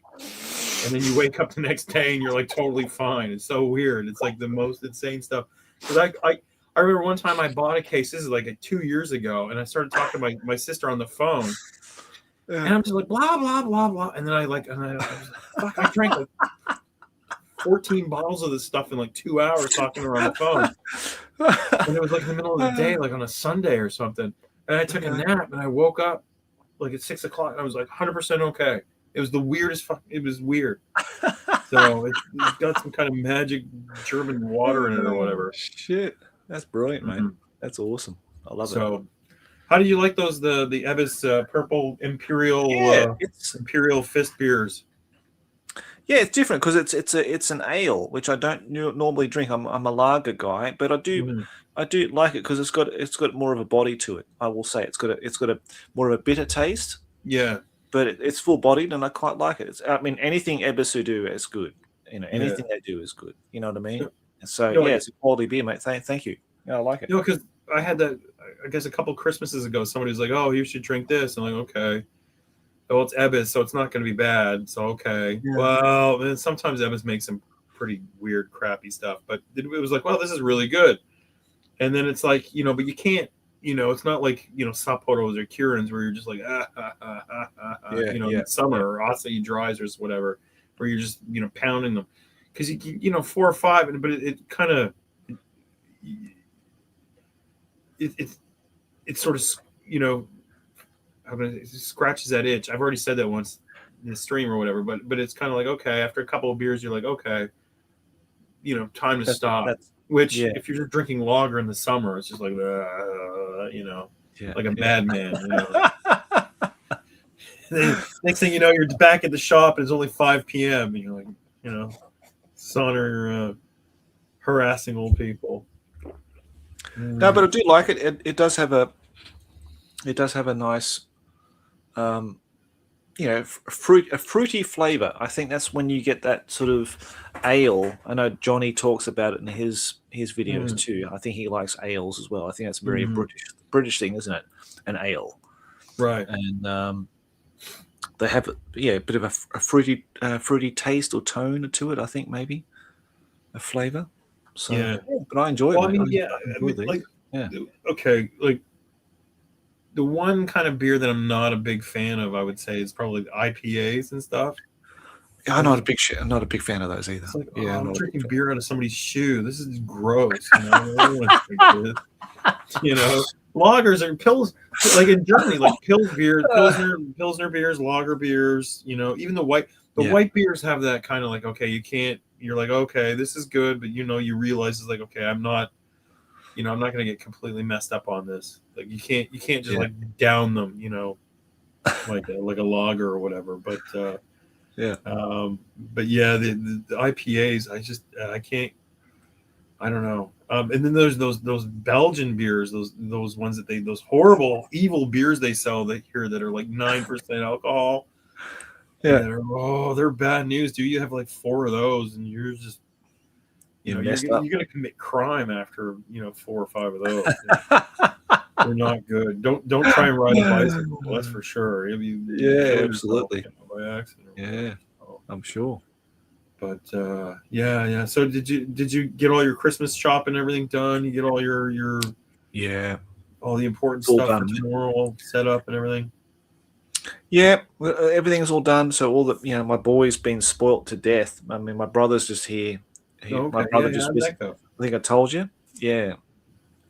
So he spoiled Leo unbelievably, and you did too. Actually, you sent him a present and everything as well. So I mean, he's got so much stuff, for under the tree that Santa's going to deliver in the next day or so. So Right. he's well and truly sorted, mate. So, what did your brother bring a bunch of stuff from Australia up with him, or did No, he? he took him out to Toys R Us and said, "Hey mate, I want to take you to Toys R Us and I'll get you a few things." And he bought him some things that were in secret that he didn't know about. So they're actually sitting behind my table here. And I said to him yesterday, I said, "Look, he's got so much stuff. I think that maybe we should, leave that stuff you bought for him for his birthday this year." And he thought, "Yeah, that's a good idea because otherwise it's just too much." Right. He doesn't know where to focus on. he's got Sure. this and he's got that. He's got this big Lego set. He's got Nintendo Switch 2 and all that kind of stuff. So yeah, yeah, he's got too much stuff, mate. But how about you, mate? Do you normally buy yourself something for your wife for Christmas or? No, I've been married too long. I know that you can't do that. It's like you can't ask her, because if you ask her, she gets angry because why are you asking? You should know. And then you're like, okay, well, if I buy her, and then you're like, okay, what do I get her? Like jewelry. And if you get her jewelry, it's like, okay, if it's too small, it's not like, she's like, why are you so cheap? If it's too expensive, then it's like, what did you do wrong? What are you hiding? Yeah. And so you can't buy her clothes because then it's the whole size thing. Because if it's too big, then she thinks you think that she's fat. If it's too small, so you're just kind of like, I don't know what to do. You can't win. Yeah, exactly. So we bought an air conditioner. I just paid for it. I was like, what do you want? She's like, I want a new, air conditioner heater. I'm like, okay, great. So we went to Yodobashi Camera like a couple weeks ago and we just bought it. And then we got the points back. And then with the points back, you can go, like, they have the Legos and stuff. So I bought, like, all my friends' kids and stuff. I just, the 13% points back that we got off this air conditioner, I just went in and I was just buying stuff for, for people's kids and stuff, like Leo. So I was like, okay, I'll just get this. Nice. So I kind of killed, two birds with one stone or whatever. Yeah. But yeah, and then, but of course, like, like on Christmas morning or whatever. Yeah, I mean, there'll be like, some chocolate that she likes, whatever. But I'm not, we've been married too long that I know. How about you? Did you get your wife something? I asked her, I said, what do you want? And she said, I don't want anything. I said, okay, that's easy. Job done. Uh-oh. Where are you guys going? Are you guys? Usually we go out for dinner, and that's kind of my present for everybody. I pay for the dinner, and we go to a special place that we like to go to. This year, I don't know if we're going there. I think I'm just cooking at home. Okay. We're making things at home. We sort of briefly talked about it today. And anything's fine with me. We just had a big whirlwind thing with my brother. We went out everywhere. Went out to restaurants here and there and everywhere. Spent a bloody fortune. So you know what I mean? I think we're just going to have a quiet one this year and just settle down. And, my son will have, like I said, it'd be spoilt rotten with loads of stuff. He'll have a huge Lego kit to put together. He'll have his Nintendo Switch 2 to focus on and setting all that up, and all that. And so we've got that all covered. I think, for me and my missus, we're not too fussed about it. You know what I mean? Oh, yeah. I just want enough booze to drink and food to eat. Oh, yeah, dude. I got like I don't know how many bottles of wine I got. I think I bought another one today. I think it was like 6 or 7 bottles of red wine. And in case we have to eat fish, I got like 3 bottles of white wine somewhere. Yeah, I didn't know you were a wine drinker. I didn't know you were a bit of a wine connoisseur. Well, no. It's just, I mean, not really. But at Christmas, it's like you can't eat all that food and drink beer, or you'll just die. Yeah. You'll like Elvis. You'll be on the toilet, you crapping yourself to death at Christmas. Everybody be like, "Oh no." No, so you go with the wine, because then it's like tomorrow, like my plan tomorrow, like she's not going to be home, she's got work, I'm off, and my plan is like, around noon, I got to start preparing food for the next day. Right. So yeah, like around noon, I'm probably gonna open a bottle of wine and eat some candy or chocolates or whatever that we got laying around, and I can watch a movie without the vacuum cleaner going on, halfway through it or whatever, being told I gotta go rake leaves or check the air pressure in her tires or some goddamn thing. So so I'm gonna take it easy tomorrow. By the time she comes home, I'll probably be half in the fucking bag, so she probably won't even want to talk to me. But I'll be like, it's Christmas, or whatever. And I'll probably do some painting and stuff tomorrow when I got some time. I'm hoping to get in on some painting. This month I haven't really painted that much. I've only painted like maybe 13 or 14 guys because I've been sick. I've been sick for like 3 weeks. I just had this horrible dog shit cold. So terrible. But yeah, and then Christmas Day, the Vietnam Army Ranger captain guy who lives 2 towns down, they're coming. Him and his wife are coming up for Christmas dinner. And we're gonna hang out, and he's pretty cool. They're pretty cool. And then Boxing Day, I gotta zip into work real quick because Christmas Day's payday, so I just gotta do some banking stuff at work or whatever, and ignore people and just get in and out as quick as possible. And then on the Saturday, my mate in town here, his kids are going to come over for some kind of another Christmassy kind of thing. And then on the Sunday, I'm going to go into Tokyo. I'm going to play Giovanni. We're going to play Bold Action in Seiseki Sakura Gaoka. And secretly drink wine at the community center. Plastic cups and paper bags. We're going to be walking around the community center. Getting up to no good. As you do. Yeah, as you do. Well, actually playing Bold Action. Pardon me? Oh, Dave's coming down, is he? I don't think so. A lot of guys, they're like, I'm not going to show up. And I'm like, okay, I don't know what else you can be doing. I know a couple guys aren't going to be around. And of course, there's other guys who, their families around or whatever. They might have to go do family stuff or whatever. Yeah. But yeah, I know Gio's going to be off. I'm going to be there. A couple other people are going to be there, but it's going to be pretty low key. I guess some people are going to go back to like America or wherever. Of course. Yeah. I really don't know. I don't know how they can afford it, but yeah, I know, mate. I know. Tell me about it. I'm fucking broke as fuck, dude. Me too, it's mate. Crazy, dude.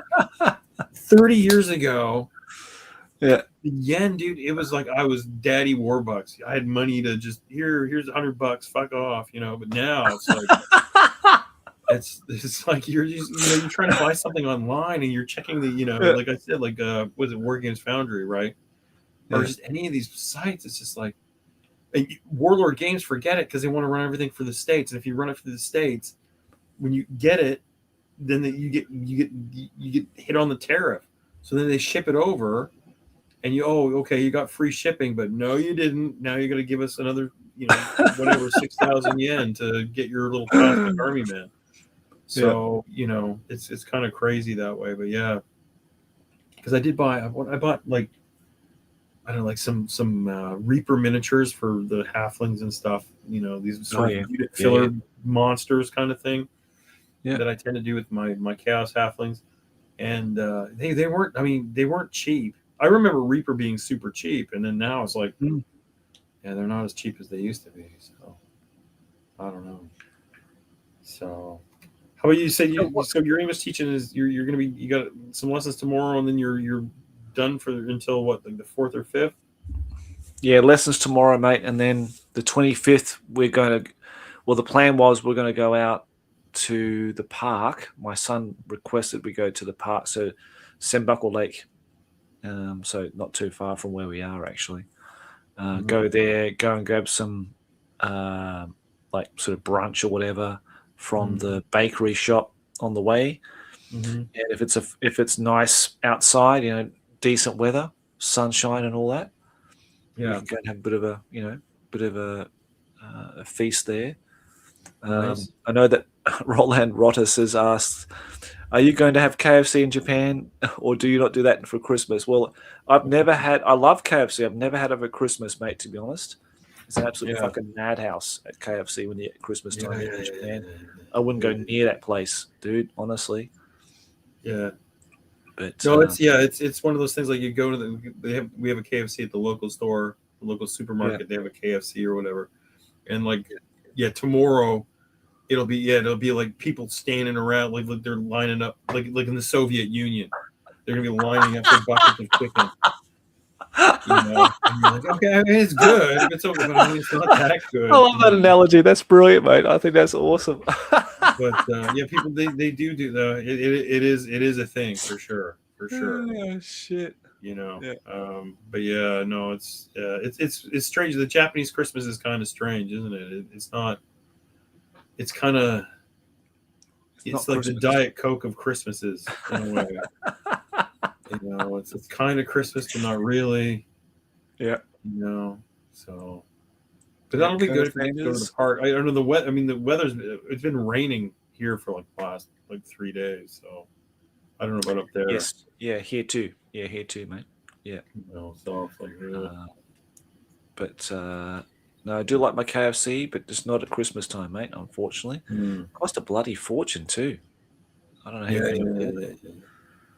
Some wealthier Japanese people than me, I can tell you that. But you get the cake and the little plate and all that stuff.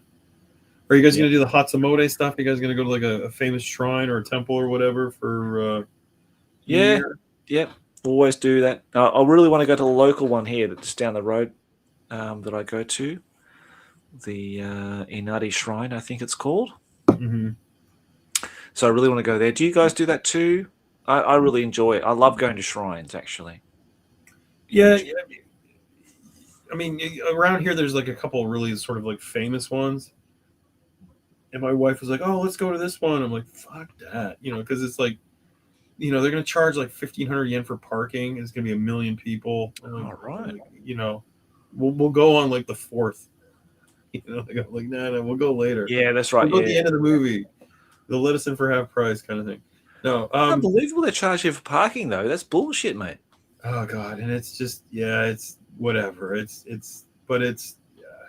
So I talked her out of it, which is great. But no, we're probably going to go to. We used to go. There's a place down in town where you go at midnight and they let you gong the fucking bell. Right. And then they have like hot sake. So you bang, bang, bang. And then you run around and they give you a free drink at like midnight, you know. And then you drink your wife's because she's driving. No, you're driving. Drink that one. And and if it's cold, nobody comes. So you can just you can go up and do it like 6 or 7 times, and then it's like, it's like, okay, it's 1:45. Maybe we should go home, But it's, and then they give you like a cup noodle and stuff like this to take home. We might do that, but we'll probably go down to one of the bigger shrines down the coast, probably on the 3rd or the 2nd when it's not like too crowded or whatever. Because it's it's not like church or whatever where you got to stand around for an hour or whatever. It's like you go in there, you flip the coin in, and then. All right, we're done. That's it. It took like 20 seconds. It took like 5 hours to drive here. I paid $20 for parking. It took like, a minute and a half. Yeah. But she wants to do the stuff like the real Japanese. Like she wants to eat the toshikoshi soba and all that stuff. Of course, yeah. That's but all that other stuff like osechi and we don't really do that kind of stuff. But do you go to your in-laws at all, or does your wife's family come down or whatever? No, I've got a very unique situation where my wife has her mother. There's no father. They got divorced many years ago. I've never met the guy. Okay. He's a real fucking prick, apparently. So I don't really want to meet him anyway. So then, and her brother, I've only met him twice. One at the wedding, one when my son was born. Never met him after that. So we have a kind of a unique situation where I don't have any in-laws, which is maybe kind of a good thing. It results in less complications. maybe. But I have a lovely mother-in-law. She's awesome. So usually she comes over for Christmas Day, and we have a Christmas dinner together. Oh, that's nice. Was she coming? Did she come in this year? She as well. Well, she came when my brother was here, and she met my brother for the first time, and his partner. So we had kind of a dinner together, and we also had like a Christmas present giving that night as well. On the last night they were here, kind of thing. So I don't know if she's going to come here through the week on Christmas. Right. But on the Sunday, she's coming to look after my son because I'm going to go down to Kashua and play some games on our sort of Born-in-Kai end of year party with the guys at the store there at that miniature forest and play Warhammer Quest. So I'm looking forward to that. That might explain why maybe not so many people are going to show up at Seiseki. Maybe. Like 12 people. And it's like, there's only 5 that have said okay. Everybody else is going up there to Kashua. Oh, okay. Hey, well, I don't know. Your brother was out. We went to Kona's Coffee. Oh, yeah, okay. You know Kona's Coffee? It's like a Hawaiian restaurant. Yeah. No, I know the place. Yeah, or of the place. I'll have to show you a photo. I've got my phone here. My phone here? Yeah, I'll show you a photo. This is what my brother ate. I don't know if you're a big eater, mate, but my brother, he's 6 foot. He's 6 taller foot than you. Yeah, he's a big guy. He's huge. He's a huge. Your bloke. last name means fucking stretch in Dutch. Lanky. Let me just see if I can. Let me see if I can just share this one. Zane is the town. Zane is the town of like super tall people. That's where you're Van Zane. Everybody's like these. Van Zane. Right. Here's my brother. You see him there? Oh, there he is. Okay. With this huge Christ, look at that. He ordered like the Kona coffee, like the mega burger or something has got 2 patties, and he wanted an extra patty on it. I said, "You sure?" Because I don't know how you're gonna fucking eat that thing because it's a massive burger like on its own with just 1 patty on it. I said, "Yeah, it should be okay." He downed this thing in under 10 minutes. Did he get it for free? Jesus. No. Yeah, like the Great Outdoors of John Candy with the what's it called? The old 69. That's right. Or something. And you'd be like, "Hey, put the hats. Go to the gift shop, get the hats and the shirts and stuff." That's incredible, dude. Wow. So he's off just touring around Japan now on his own, or with his partner there. He's back now. He's back in Australia now. So, yeah. He only came for like 6 days or something, 5 days. Well, he went on a 3.5 week tour around Asia. Okay. He spent about 10 days here or something, or 12 days, or something like that. Mm-hmm. Yeah, so they did a lot when they were here. That's for sure. Okay. But yeah, he inhaled that burger within under 10 minutes. I was quite impressed. Oh my gosh. Yeah. Wow. But did he have a real thick Australian accent while he was here? Like, he's like, yeah. Fuck this fucking fucking brown snake and the dunny and all that. This guy's got a kangaroo leaves on the top paddock, mate. I don't know about that. Diego Maradona. Yeah, my brother's rough as guts. I'm quite cultured, personally. As an Aussie, but he's a bit rough around the edges, that's for sure. Oh wow! So yeah, it's funny. That's mental. Okay, that was like this. He's been up here before. He came for your wedding and stuff. This is not the first time. He didn't come for my wedding. So this is his very first time to come to Japan. Oh wow! Okay. Yeah. So I think he had a good time. So he was never into GW stuff at all. That was just you 100%, and he was kind of like. No, he never really got into the whole gaming stuff, even though I gave him a lot of miniatures, and he's got like a glass cabinet, like one of your IKEA cabinets, very similar to that. Yeah. Full of stuff that I've sort of given him over the years and that kind of thing. Right. Yeah. You should get them back. So, you can repaint. Yeah. That, No, you can have those. It's okay. Oh. You can have those, mate. No, Oh, but that's it's good. yeah. But So, yeah. what about you? I guess are there any sort of Australian Christmas traditions that you're missing now that you're stuck in the northern hemisphere in a very foreign country? The thing is, like, growing up in a Dutch family, we did the sort of Dutch tradition. So we'd like, so New Year's Eve, the evening was the present giving time. Like I think most Europeans do that still. The Germans still do it, I think. Yeah. And we have like, a dinner, and then we then give the present giving.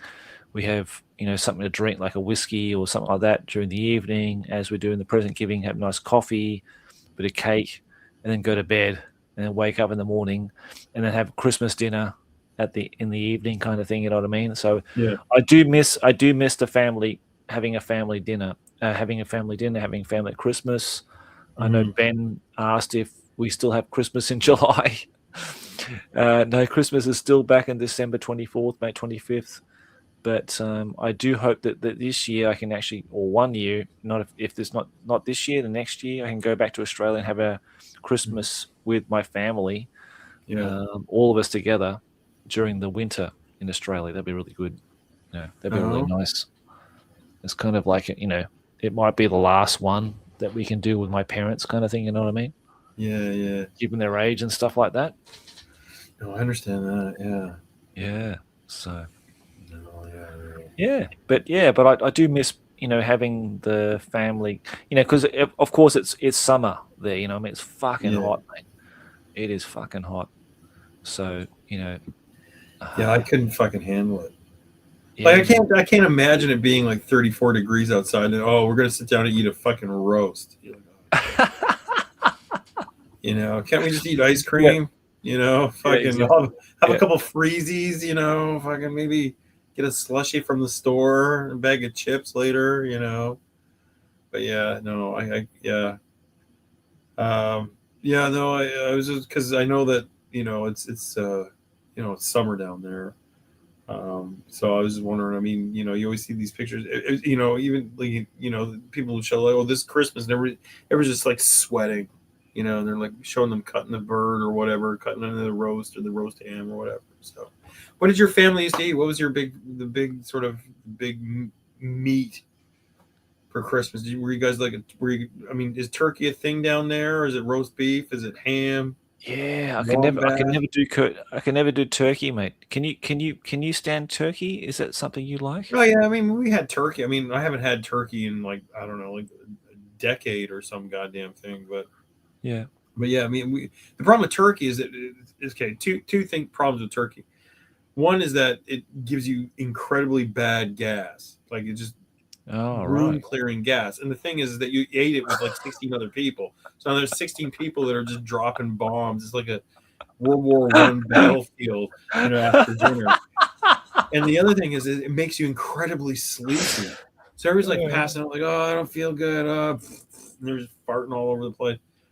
So, and then the thing is, because it's so huge, you end up it's like it was good. The dinner was great, mom. It was but then you're eating this shit for fucking the next 4 weeks, and you get sick of it. You're like, oh fuck, I gotta keep eating this fucking turkey this, turkey that, turkey soup, turkey whatever. And you're like, oh, I'm fucking sick of turkey. I don't ever see a turkey again. And then it's like, it's a year later. Turkey. You're all asking to see it again. But turkey was usually the main thing. But my mom sometimes would do like a big ham too, which was great. She'd do the whole giant fucking half pig kind of thing, and there'd be like whatever a dozen of us or whatever, and we'd all get stuck in, and eat the fuck out of that ham, So, I don't know. What about in Australia? What do you guys or roast beef? We did roast beef a couple of years. Yeah, roast beef, roast chicken. Yeah, I was never a turkey guy. Never have been. Never be converted to turkey. Sorry, I don't know how. That doesn't matter how you prepare it. What kind of sauce you put with it. I think it's still Really? a inferior bird to the chicken, mate. Sorry, KFC rules, mate. KFC rules. Well, if they did deep fried turkey, I mean, I might show up. But when you lived in the UK, were you there for Christmas? And what did you do when you were working for GW and Oh, stuff? Did you do jeez. what were you just eating Mars bars out of the gas station or something for Christmas dinner? I do remember the only memory I have of Christmas in the UK was turning up to a church, maybe drunk, and with me and a few mates, and they gave us like the hymn book, and I was reading it like a menu. I think they chucked us out after that. Oh, jeez. Go wait in the vestibule. Okay. Yeah. Okay. I think you boys need to go now. Yeah. Well, it happens, you know. But you didn't go to like hit up a pub. I mean, I don't know. I mean, Mate, look, I was always either stoned or drunk, the whole time. I can't remember, honestly. It's just a blur now. That's a long yeah, time ago, mate. yeah. There's a When were you? few. What year were you there? I was 95, Okay. Because no, I did 95, 96. because I did a year. I was there in 2001 to 2002, 3 is when I lived there, and I was basically baked or drunk the entire time too. Because you could get those like 4 cans of what was it called, Skull Lager, at like the Safeway. They're like 500 milliliter. Can you get like 4 when they were like Yeah. £2 or some goddamn thing for 4 cans? And you're like, okay, I'll drink this. Why not? Or Greg's sausage rolls 4 for £1. I mean, that's basically what I lived on for like a whole Oh, year. so Greg's was there back then, was it? Oh Was yeah, Greg's it was around pretty back then? cheap. It was Oh, pretty right. cheap, but I mean, that was back then. Things were not like they are now. I mean, they were like reasonable. Yeah. The last time I was in the UK, I couldn't believe the fucking prices. It was like, $25.99 for a crappy hockey puck sized piece of steak at a pub, and you're like, Jesus, that's like 6,000 yen, dude. I'm not. What? No. I'll just have a bag of peanuts, dude. A couple beers, a couple Stellas. I'm ready to go. Yeah. So, but when was actually? Because I know you went to Australia and you went to the tournament with and you did Oh, really this is well, 95. and you got the best painted for your orcs, Yeah. your space orcs with a K. But when was the last time you went to the UK? 96. Which one? Which year? 1996 was the last time. I'd never been back. Oh, you never went back. No, never went back. No, never went back. Well, you'd probably be disappointed, I think. Yeah. It's a totally different place from what I've seen on the internet anyway. Well, because I lived there, and then I've gone back twice. And the first time I went back, I went to Nottingham, and when I got kicked with Thomas Wood, we got kicked out of Warhammer World. You went for a bolt action tournament, didn't you? Yeah. And Nottingham was like, I was like, what the fuck? What is this place? This place is fucked. With the entire time, that's what I was thinking. Like, what is going on with this place? Luckily, there was a pub like in the hotel or whatever, so I didn't really have to go anywhere. I was just sort of like down the stairs into the thing, and then go outside for a cigarette and come back in, and then go back out, and then go to Warhammer World, and then go to the tournament and stuff like that. And then the last time I went back to where I lived, which is Durham, which was in the north, and it was actually kind of nice in like the old little medieval town. But then when you like went over the bridge, it was just like, whoa! It was like a completely different world. It was so bizarre. Parts of it were nice, but like it was not. It wasn't like it was like when the very, very first time I went, which was like 1994, around the time you went, where it was still the UK, But now it's kind of like it's some kind of weird, Back to the Future 2 dystopian version of that 1994. Apologies to anyone in the UK who's living there who's watching this stream and disagrees with me, but maybe you agree with me. But Canada's the same way, right? It's not like it used to be. So we're kind of lucky that we're kind of stuck here, I guess. So. I think so, mate. I'm very grateful to be here, honestly, in Japan. And I do appreciate Japanese values and the society I live in and the little neighborhood that I've inherited here. So it's lovely. It's something that's very I don't know. It's something that's very grounded, I think, and very cultural, which I think is really nice.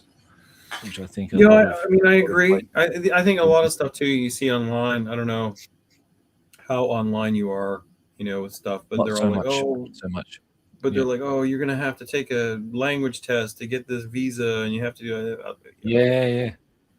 It's like, okay, I guess maybe, but it not really.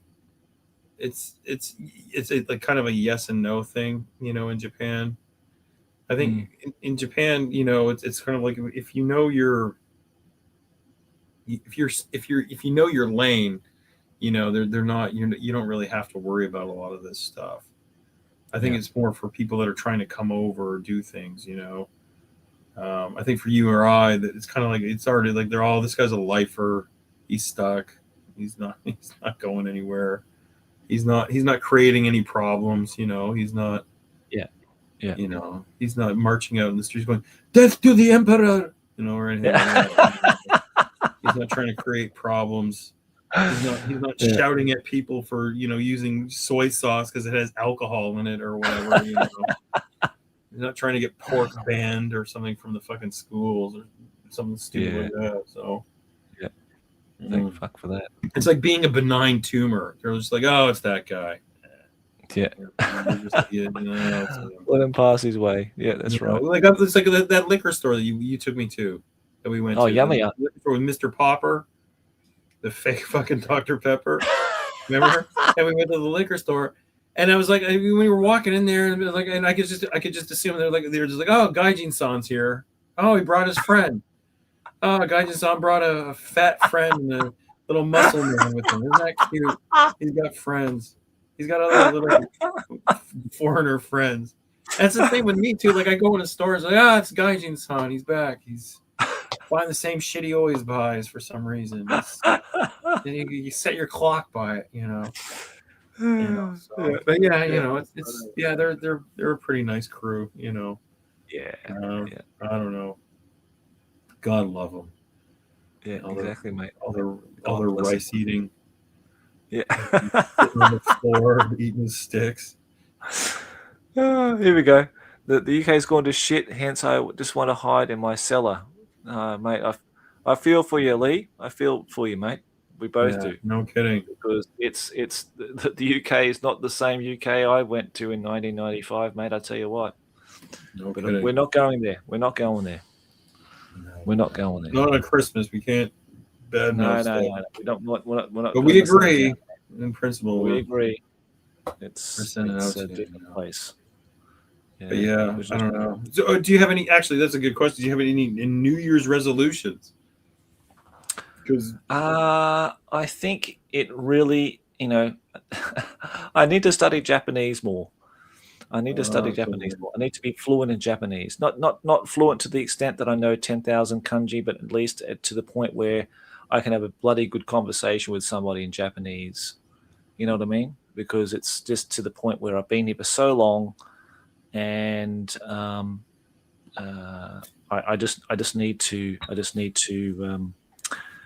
get that as a priority for this year, mate. So that, and probably do some more exercise, get my 51 body, the masculine, beautiful thing that it is, back into shape.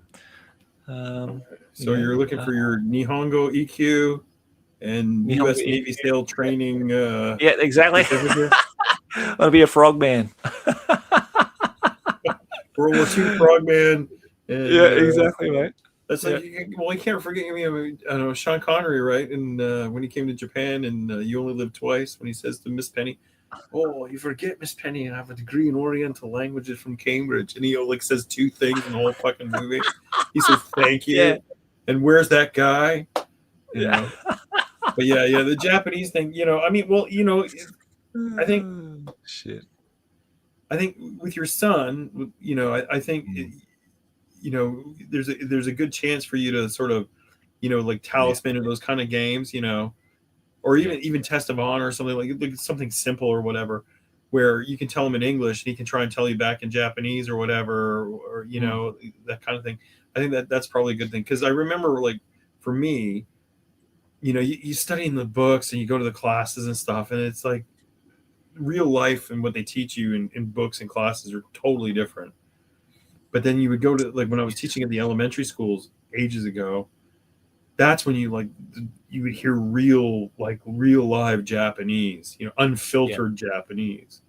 Yeah. And it was like my language skills sort of went from, like, and then it was like parabolic, just because kids are unfiltered, they're not trying to speak like a textbook, whereas you go to the community center, you get some old lady and she's really proud of her Japanese language, lesson, where you're like buying Spanish shoes or some goddamn thing, and you're like, well, he kutsu desu ne, dono kuni no kutsu, Spain no kutsu ga, and you're just like, what? Who the fuck talks like this, right? So, but when you talk to kids, and if you're playing a game, like, your kid's telling you, like, I'm gonna slash this guy, I'm gonna fuck this guy up, or I'm gonna, jab him or whatever. I think or if you teach to his buddies, or if you teach the game to his buddies and you're playing with his friends, like, a little third person, and you listen to them talk amongst themselves, then you kind of like, oh, okay, now this is all kind of making sense, and then you kind of pick it up, and then you start chirping in after 3 or 4 times or whatever. That's probably one of the best ways or whatever. I think it's good for sure, mate. Yeah, but you can read hiragana and katakana and all that. I can read katakana. Yeah, read hiragana, katakana. I can read that. Okay. Yeah, that's no. Because I have a friend who fucking, he can't read shit. He can speak really well, but he read a menu. Oh, really? Wow. He's useless, dude. Isn't it? Wow. I mean, at least you can speak it. I mean, that's the thing I really want to have. I want to be like the Matrix, and they just plug you in, they plug into the system, they just download everything onto you. Whoa, I know kung fu. Yeah. Look, I'm going to go for a quick piss and grab a beer. So you entertain the people in the chat. All right, I'll see what's going on in the Mark in the and Kyushu. chat. Good old Mark. Glad I left the UK when I did. Japan is much better. I totally agree with you, mate. I think. Yeah, Mark and Kyushu. Oh, okay. Yeah, Mark. I think Mark and Kyushu. He might have dropped a pin or a note or whatever in the Bolt Action group that we had at, looking to see if there's anybody in Kyushu. Actually, I don't think so. But my wife's from Kyushu, from the sort of Nagasaki prefecture. So, and actually, her and I, we've been talking about, in the next couple of years, whether we're going to stay here in Chiba or if we're going to go down and move down there. So, I don't know. Maybe in like the Sasebo area, you might find some people that are into gaming. I know that, like, the U.S. Navy base in Yokosuka in Kanagawa, they got a big sort of 40K, Warhammer kind of crowd going there. But I don't know if there's anything going like that in Kyushu. But then again, it depends what kind of games you play and stuff like that. As you know, gaming's not like super popular. Miniature gaming's not like super popular in Japan. So, but it's slowly ticking up over the years here. Okay, I'm going through some of these. Some of these are kind of old. I can't do the click thing where I can highlight them, so I'm just reading them straight out of the chat. So Stuart Van de Waal, he says the new Dutch minis from Maybe 1940 Miniatures is one-man part-time business. A friend of mine, he's currently working on. Okay, yeah, the Dutch East Indies Army, I've seen that. was it the KLNN, I guess. Um, they're cool, I guess, but if you're not really into the Pacific War, it's kind of hard to pick up. But I really, really, really wanted to get their more European ones. It would be awesome. But yeah, to your buddy who's doing that as a one-man show, hats off to that guy. Give him my regards. Tell him that there are people out there who do want to get their hands on the original World War II, early war 1940 Dutch guys in the European theater. Yeah, Japan is much better, Mark, and Kyushu. Your wife is also from Nagasaki. Okay. You had a few games at 40K and Sasebo. Yeah, I mean, yeah, her and I, my wife and I, we talk about retirement and stuff, like whether we're going to stay here or go down to Kyushu. But I don't know. We haven't really sort of, nailed it down. Still a couple years away, but it'd be something that, yeah, I don't know, might be okay. Ben's Miniatures asks, I don't drink anymore, but I do enjoy it. A joint night out to relax. Did you ever visit Scotland? I visited the ancient borders of Scotland, where Hadrian's Wall was. I think that's as far north as I got while I was in the UK. However, that said, I mean, I do have a lot of friends that were from Scotland, and that I met at school that were really cool. And it's a lot of the channels I watch are some Scots guys. Great show. It was called Still Game. It was a great show that's on YouTube. One of my favorite comedy shows from 20 years ago or so. The humor up there is awesome. The accents, my wife can't understand any of those accents, so that's good stuff. What do you drink? What is that? That's your big glass of foam. It's the last beer. Oh, it's the last one. Oh, you cheers, my friend. Through. Oh, cheers, everyone. Merry Christmas. Yeah. So yeah, I think I got one can left here. I brought up those two bottles because I bought the case of those German beers, and then I was like, see what happens every Christmas is the same thing. I buy it, saying, "Oh, I'm going to save this for Christmas," and then it shows up, and I'm like, "Oh, I'll just have a couple," and then it's just, I'll just have a couple for 4 or 5 days, and then it's like, oh, I'm down to 5. I was like, oh fuck.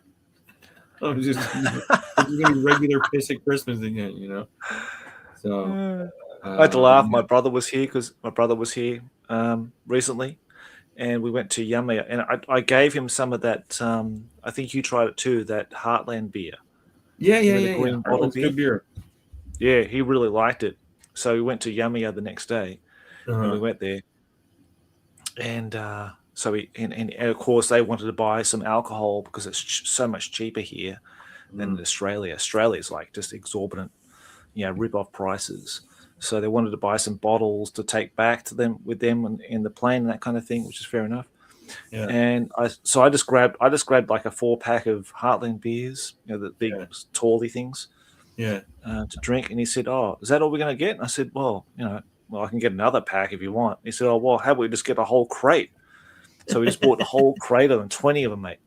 7,000 yen, one bang, dung. And he spent Sunman Gosen yen. Oh at God! The Yama that day. Fuck yeah! It was brilliant, mate. He's living my dream, mate. He's living my dream. I could only dream of buying an entire crate of that beer, in one go. Oh my God! That's wow. Okay. Beautiful. So when he bought the crate, he just bought for someone go saying he got the whole crate. Oh, he bought that for 7,000 yen, and then he bought they bought really nice Nihonshu we drank when he was here, and she bought honey, the honey not Jack Daniels. What's the other one called again? The other bourbon stuff. Okay, don't know. I don't know, but she bought some, specialized bourbon that's it costs a fortune in Australia. But it costs 2,000 yen here. Probably costs about 7,000 yen in Australia. It costs 2,000 yen here, kind of thing. So they bought a ton of stuff to take back with them to Australia, and they bought a load of beer and stuff they could. We bought another bottle of whiskey and that kind of thing that we could drink while they were here. So that was nice. Yeah, that was good.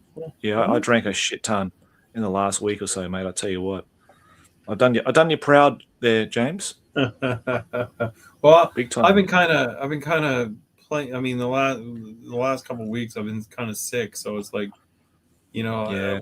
I was like, oh, I'm not gonna. I didn't drink for like 5 or 6 days, and then it's like, oh, I'm feeling better, and I have a couple beers, and then I wake up and I feel like ass, and like, and then it was up and down, up and down. But yeah, I just could not shake this cold I had. It was just like it just would not go away. So I've bitched to you before about work. Yeah. So I remember, I think I told you, like we had I had those 3 problem students. So backstory for everybody: I work at a medical school, okay, and I teach English basically. I'm an English teacher at a medical school, and I had 3 bad students, not 3 bad, 3 problem students. I had this creepy 40-year-old guy with a bunch of 19-year-old girls, and it was just like who let the fox in with the chickens? Then I had a guy I have a guy who's kind of like autism. We call him Rain Man. He's kind of retarded. And then I got a guy who can't read. So the first guy, he's gone. He left. They booted his ass out, because he was just creepy as fuck. Creepy as fuck. Yeah. The guy who can't read, he's still there, and he can't read. I gave him the guy's spelling test and words like cat and like dog, and he got 0. I couldn't fucking believe. I was just like, fucking hell. Yeah, exactly. I mean, whatever, Anyway, and the guy who's kind of retarded, the guy, the weird autism Rain Man, he made me fucking sick because I have to have him close to my desk because no one else will interact because they got this weird bullying. Anyways, this fucker coughed on me on December 2nd, and I got fucking sick, and I've been sick for like 3 weeks. I was like, oh, you can't. And I told him, I was like, you got to wear a mask from now on, man. You weirdo. Anyways, this is why I teach online, mate. This is why I teach online. I don't have to have any interactions with especially the fishy hand, like the wet towel handshake. You had those, didn't you? Back in the day, where they get the lip wrist. Nice to meet you. Yeah, nice to meet you. Fuck that. I'll just fucking bow. The gay zombie handshake. So he coughed and I got fucking sick, and I was sick, and then not sick, and then sick, and I'm in the hospital. I had to go to the hospital a couple times. I had to go to I had to go to the doctor. I get medicine, and it was just a nightmare. But anyway, I've been kind of off the booze. Tonight is like the first time I've had like drinks for like a long time, right. So it works out, because it's Christmas Eve, so it's like it's perfect timing because I got shit all to fucking do for the next, I mean, I'm like, oh, I'm busy for the next 5 days. Yeah, I'm busy like eating. I'm busy eating and watching TV and like, fucking around and drinking with my friends at 2:00 in the afternoon. I'm really busy. It's like heaven for 5 days. Yeah, man. But yeah, so that's good that you had some fun, with your brother and stuff like that. Yeah, mate. Yeah, it was good. It was good, man. It was good, man. And then he spoiled your son. Are you feeling better, mate? How did your son react, like with the English and stuff between your brother and him? Was it more, did it sort of withdraw the English out of him, out of your son more, or what? It's funny because his Chinese zodiac he's a monkey, and so is my brother. We found out as well. So they had this sort of kind of connection, I think, between them. And I think my brother has more of an affinity with children. You know what I mean? Like he's got like a younger spirit. Okay. Is this your older brother or your younger brother? He's a younger brother. Yeah. Okay. I'm more, I think me and my sister and my father don't have that kind of, that we instantly gel with kids. You know what I mean? It takes some time. It takes some work to do it. So I think he has an immediate connection. So because he's sort of young at heart, he likes playing games. He can think like what kids think, and I just can't do that as much. So him and my brother and his little nephew got on really well. So that was good, and they played some Nintendo games together and all that kind of stuff, which is nice. Yeah. So they made a nice connection, which is good because for my son, he doesn't have a lot of family. So the family he does have, of course, all the way over in Australia, he doesn't really have that in Japan, unfortunately. which is a shame. You know what I mean? He doesn't have that big extended family here, right? Which is unfortunate. Yeah. Well, that's good. I'm just wondering if your brother. Obviously, I'm assuming your brother can't speak Japanese, or he probably knows like 4 or 5. No, he can't speak Japanese. He can't. Yeah, he can't speak Japanese. Yeah. Toire Daukao desu ka? That kind of stuff. But he. I think Leo, my son, knows enough. He can understand enough English to get by. You know what I mean? He can sort of just grasp enough to get to know what's going on or whatever. Because I've been talking to him in English since he's a baby, so he intuitively knows, or through osmosis, he knows certain things. I think it's kind of like me growing up learning Dutch. Yeah, my parents just spoke Dutch, so then I just knew what those. I still have a lot of that as well. Right. I can't speak Dutch very fluently, but I can understand a bit of Dutch. Still. So but you've been back to Holland, right? You've been there. I've been back there. Yeah. Yeah. So when you're talking to people, they're kind of looking at you like, "Well, has this guy got brain damage or something?" You're like, yeah. Well, the beautiful thing about the Netherlands, everyone speaks English though. Everyone speaks English though. That's the beautiful thing about it. That's why it's such a great place to go to when you're on vacation. Yeah. You can smoke dope at the same time.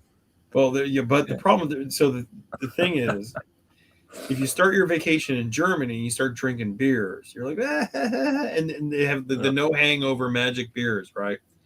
And you're there for like 10 days. You're like, you're drinking like 6 liters of this shit a day, and you're waking up the next morning right as rain, no problems, no headache, no stomach ache, no problems, nothing. And then you go to Holland, and then you're like, and you start drinking you're drinking Dutch beer. The next day, it's like, you've been hit by a fucking truck. It's just the beer is totally different. And it's like, oh fuck, I forgot we were in, we're not in Germany anymore. The beers are this beer's poisonous. They've got snake venom in this beer. There's something wrong with it. So Holland's a fun place too, because I've been there a couple times as well. The last time I was just in Amsterdam for like the night or whatever, and then I flew out. But the time before that, we stayed in where the fuck were we? Oh God, not Nijmegen. I did the whole Operation Market Garden thing, Eindhoven. Oh right, Nijmegen. Okay. What's the other fucking one? The main one, Arnhem. Yeah. Oh yeah. We're having like breakfast in like the SS command headquarters in this hotel. But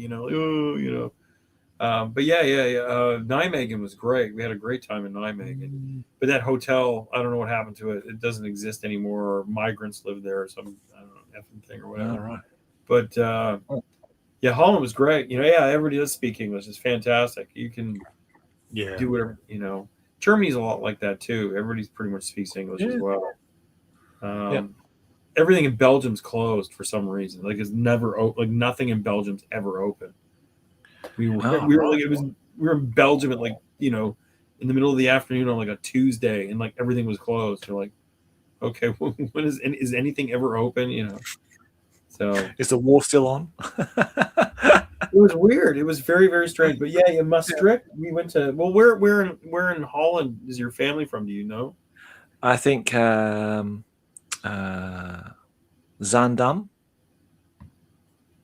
Okay. That's don't ask me where is that exactly. Is that was it Frisian? No, not. I don't think it's Frisian, but I think they've. I used to follow. I kind of watched AZ Alkmaar, which is the Dutch football team there, which is kind of the closest thing to Zaandam, where my parents were located, I think. So wherever the AZ Alkmaar Stadium is, that's where you're going to find close to where my parents are. Okay, so but is that on the coast? Very vague information, or is it more? I don't know. Okay, sorry, I'm really sorry. Yeah, I don't know, mate. No, that's okay. And yeah, thankfully I still have a cousin that still communicates with me. Only one of my cousins, from Holland. So yeah, but yeah, that's a shame that I didn't really have a lot of connections to my family there. You know what I mean? Because we're just in two different worlds. Yeah, I'm in Australia, they're in the Netherlands, and some of them were in Italy as well. Oh wow. So, and then and I suppose you had that as well, with because you moved away from Canada, so you had that the same sort of thing. Your family was in your distant relatives, your immediate family and distant relatives were in Canada, and you lived in Japan, and you sort of lived separate lives, and sometimes you would meet, or sometimes you would keep in contact, or whatever. So that would have Yeah, been I mean, difficult for yeah, you too, eh? like my brothers and sisters and stuff. I mean, since my parents have passed away, it's kind of been a lot less. But like my cousins and stuff like that, like on Facebook or whatever. But it's just like you're just in two totally different fucking worlds. Yeah. Yeah. Shit that like say for example, my cousin so and so, post something on Facebook. It's like, I can't believe, this problem, blah, blah, blah. It's just like, what the fuck? Who gives a shit about that? I don't care. I'm more concerned about, why the fuck are my city taxes going up? I don't want to pay for old people's garbage bags. Fuck that. They didn't work for me. What's that all about? But I have, I have cousins in the United States as well. But it's just like, I have one cousin who's like, oh, he'll post up these pics. It's like, oh, we went to see the Giants in New York. So they'll drive into New York City, and it shows them in fucking hanging out in cool places in New York City, and they're at the Giants game, watching some football fucking game or whatever. I'm like, God damn, it's like a world apart. Like I couldn't afford any of that kind of stuff. Yeah. But then their life is just that area. Their whole life is there. But I've been fucking everywhere. I've been all over the world. Like That's I've been awesome, around mate. the world 3-4 times. I've been all kinds of crazy fucking weird places. That's great. So I didn't know that. so Oh. but in Holland, like the one place that I really liked was Maastricht, which is kind of in the south near Belgium. It was nice. But the sort of the more countryside, more inland part of Holland seemed to be cough my guts out. Hold on a second. Pardon me. Like Amsterdam, it's just a big city, so you go like in European big cities are all just kind of shit now, to be honest. Like I'm not trying to throw shade at any of these places, but like, Bremen, Germany is more like New York in 1984 than New York was in 1984. It's a shithole, Dusseldorf, same thing as a shithole. Anywhere in the UK, it just sucks now. So it's the countryside is more of the places to go or whatever. So Yeah. But you got any big travel plans or anything like that for 2026? Well, we'll see how we go, mate. We'll see how we go. I mean, of course, I've got a lot of plans, and I'd love to do a lot of things, but it all depends on time and money, I guess, mate. So, yeah, no how kidding. about yourself? How about yourself, mate? Not really. My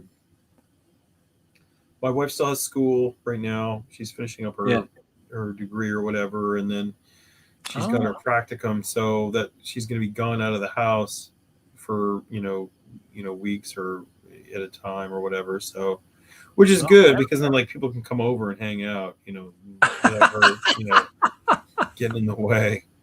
I'll have to come and see you next year, mate, for sure. That'll be the time to come because you won't have, I think that might be the time to come, eh? Yeah. So, not that I don't want to meet your lovely wife, but I'm sure she's lovely.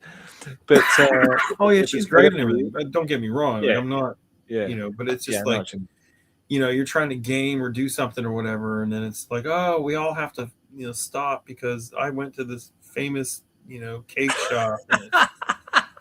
Like I'm like this close to just eviscerating this guy on the table. I gotta. I'm 10 beers deep. I don't care, you know. Yeah. But no, but we're kind of saving any kind of trips or whatever until she graduates. Yeah, that's great. And hopefully, if Europe still exists in 2027, we'll go there for a couple of weeks. Oh, that's But lovely. no, I don't have any. You know, I mean, just Japan. I mean, I'll probably. I mean, I don't know. You know, we'll see. Maybe if I get these samurai guys painted up, maybe I'll zip up and visit you again. There's that store, the guy who has that store down in Fuji. Dave Heyman. He's got that store in Fuji where he does bolt action in 40K. Yeah, that place. So I might go down if he has something, because we went there in September. It was a lot of fun. Like, I went there with my wife. It was great. We went to the outlet mall, and we did it up as like a family. Oh, did I tell? I told you, man. We were in that hotel that I did the store. So we're in the hotel, man. We're in this hotel, right? And we go down for like the big old breakfast or whatever it is. And the first day was okay. It was like, whatever. It's just some buffet breakfast. It's not, whatever.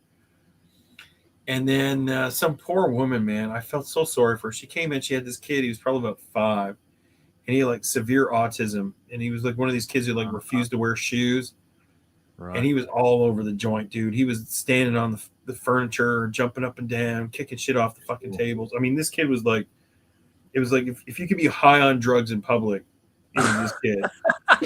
And it was just that weird Japanese thing where everybody's just like, oh, hey, just calm down, And it's like, this kid is not going to calm down. I mean, this kid is this kid is like 5 tokes over the line, man. He's drank a bottle of whiskey and smoked that bleach. He's fucked. And it was just funny to see, because you're just sitting there watching the whole thing. This kid's just going completely apeshit bananas. And that was kind of one of the highlights of the trip. It was a weird thing. But then we went to the outlet park, and she was all in the outlet park, and picking the restaurants and stuff. And I was just like, and she drove the whole time. I just sort of sat in the car. She's like, oh, we're going here. I'm like, okay, can we stop at this convenience store and get a drink? If I can sit there and drink a beer in the car while she's, gets lost or whatever for 40 minutes, and then we went to some really great restaurants. And there was this one restaurant where one of the kids in the restaurant was talking to his grandfather about mushrooms. This kid was like, super into mushrooms. He was like, oh, these mushrooms, they grow under trees.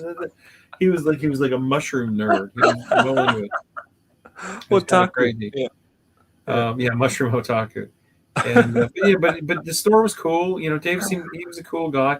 Yeah, not a lot of guys showed up. It was kind of a crappy weekend. I guess they all had something else to do or whatever. But it's definitely something that I would definitely go back and do or whatever. Yeah, but yeah, I don't think like the hobby show. Like, I used to go to the hobby show in Shizuoka and stuff like that. I don't think I'm going to be doing that this year, only because it's just so expensive. The hotels and all that stuff. I just can't afford it. It's it's like I don't know. So how about you? Are you going to do any kind of, I don't know, painting comps or anything like that? Are you going to have any? You going to try and get some more trophies to more belts to put on your wall? No, mate. I think I'll be having a quiet one for 2026. Just working hard, mate. Getting a lot of the orders out that I need to get out for people who are waiting on stuff to get stuff painted and sent out and everything like that. So that's my main focus, really. And trying to get some games in, make some nice battle reports. For this year, I think that'd be good. And also traveling. So I want to go and see you, down at Snake Mountain. That'd be great to do that with you, mate. It'd be awesome. Yeah. Go and see the Tokyo guys again with Stephen, because I want to see the guys down there as like Dave and Jack and Brian and all that, and Stephen as well, and play some Halo Ground Command. Remember Halo Ground Command? Yeah. Steve's got that whole setup, man, in front of the TV. Yeah, man. It's fucking brilliant, mate. Yeah. Yeah. No, that's a fun day out when you go to Steve's. Yeah, shit, yeah. It's great. Yeah, it's awesome.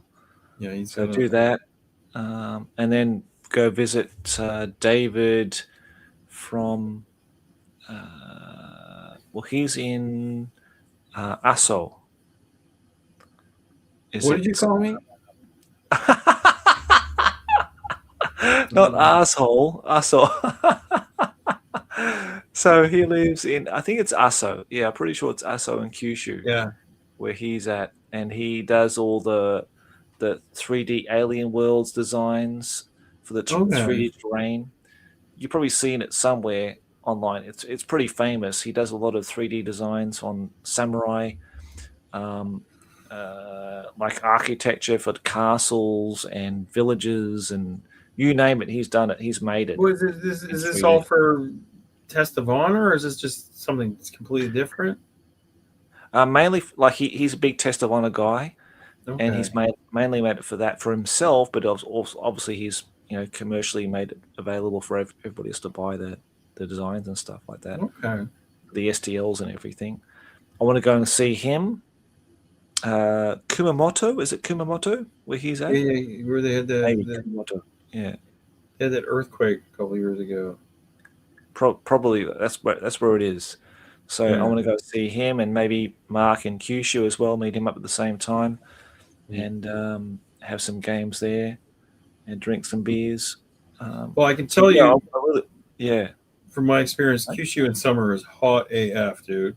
Oh, it's fucking. It's like probably like what Australia is like. It's just like, what am I, a fucking mile from the sun? This is retarded. Definitely not. I don't want to go there during the summer. No, definitely not. No, because my wife's from there, and we would go like in the summer. Like I've kind of like it's like no. After like May, June to like September is kind of end of September might be okay, but like August and July, forget it, dude. It's just it's like somebody standing there. It's like it's hot and like, they got a hairdryer pointed at you. You're just like, ugh. Yeah, it's awful. It's brutal. Yeah. No. But I mean, it's a fun place. I mean, it's really not. People are really friendly. They're freaked out usually by foreigners because there's not a lot of foreigners out there. But and like my brother-in-law and stuff, everybody's like really cool. They love drinking and stuff. So it's like I mean, if you can just like pound beers or whatever, they like think you're awesome. So yeah. I've done that a couple times. You go to some hotel bar and you're just like, and they're like,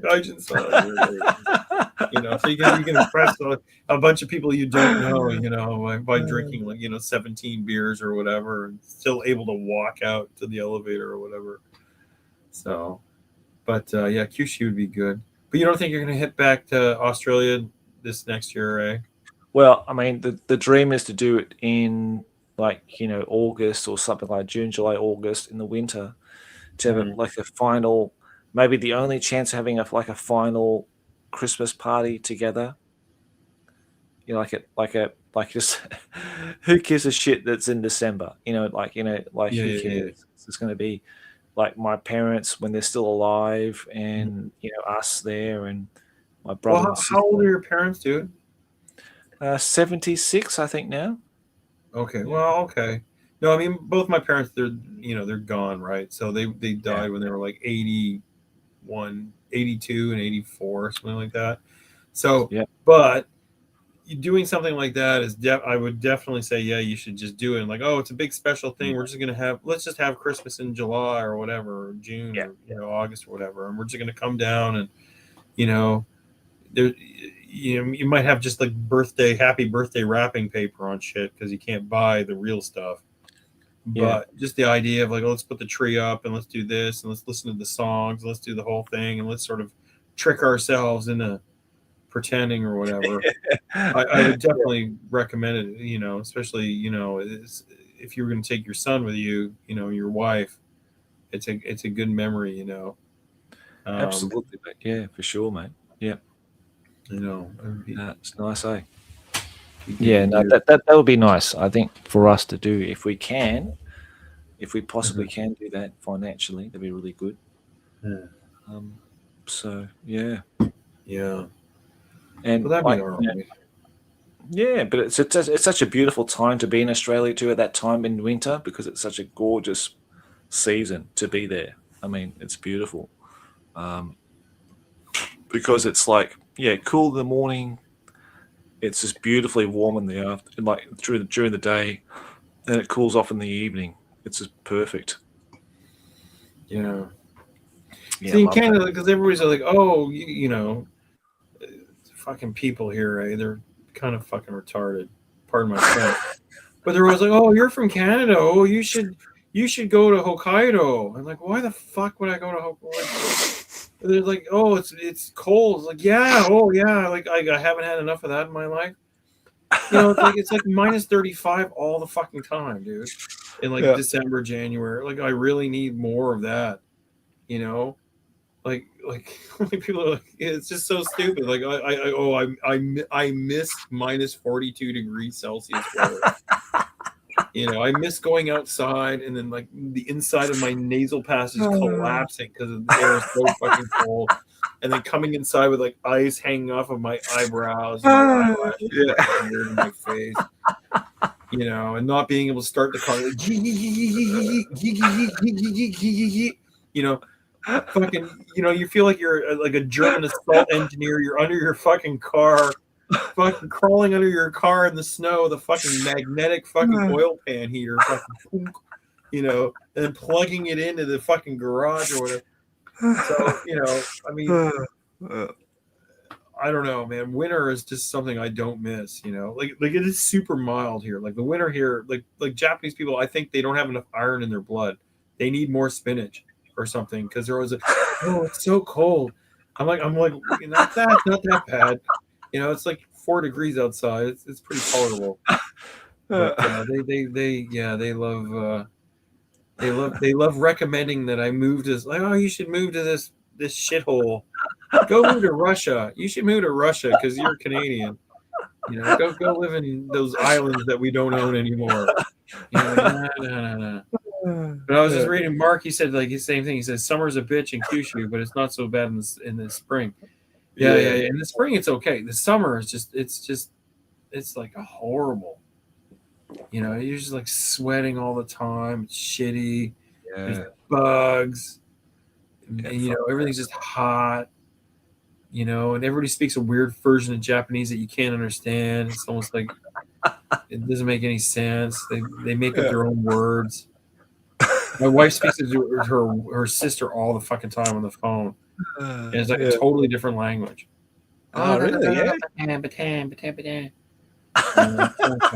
are we talking about? Yeah. Actually, her niece, she's doing some work in holiday visa in New Zealand. She's down in New Zealand for some fucking reason. I don't know why. But anyway, I'm like, oh, did she go to Hobbiton yet? You know, that's all I care about. Like, she go to Hobbiton, you know. You go to Hobbiton? Oh, not yet. I'm like, well, fuck, that's the only thing in New Zealand is Hobbiton, right? Why wouldn't you go there? You have a pub in Hobbiton. I would be in the pub in Hobbiton like for 2 weeks straight. That's the only place I'd be. Yeah. Hotel, pub in Hobbiton, you know. I don't know. Yeah. Maybe we got our priorities all wrong, James. I don't know. I don't know. Maybe, you know. Or perfectly right, you know. The beer and hobby. Well, I think so. I think, you know. Yeah. Well, are you trying to sell the hobby in your classes online, and the students like, oh yeah, what are you going to do on Monday? Are you going to paint? Are you going to paint Space Wolf Assault Troops from 1992? You know? Or anything like that, you know, you're slipping it into the grammar, you know. How often do you play Games Workshop games?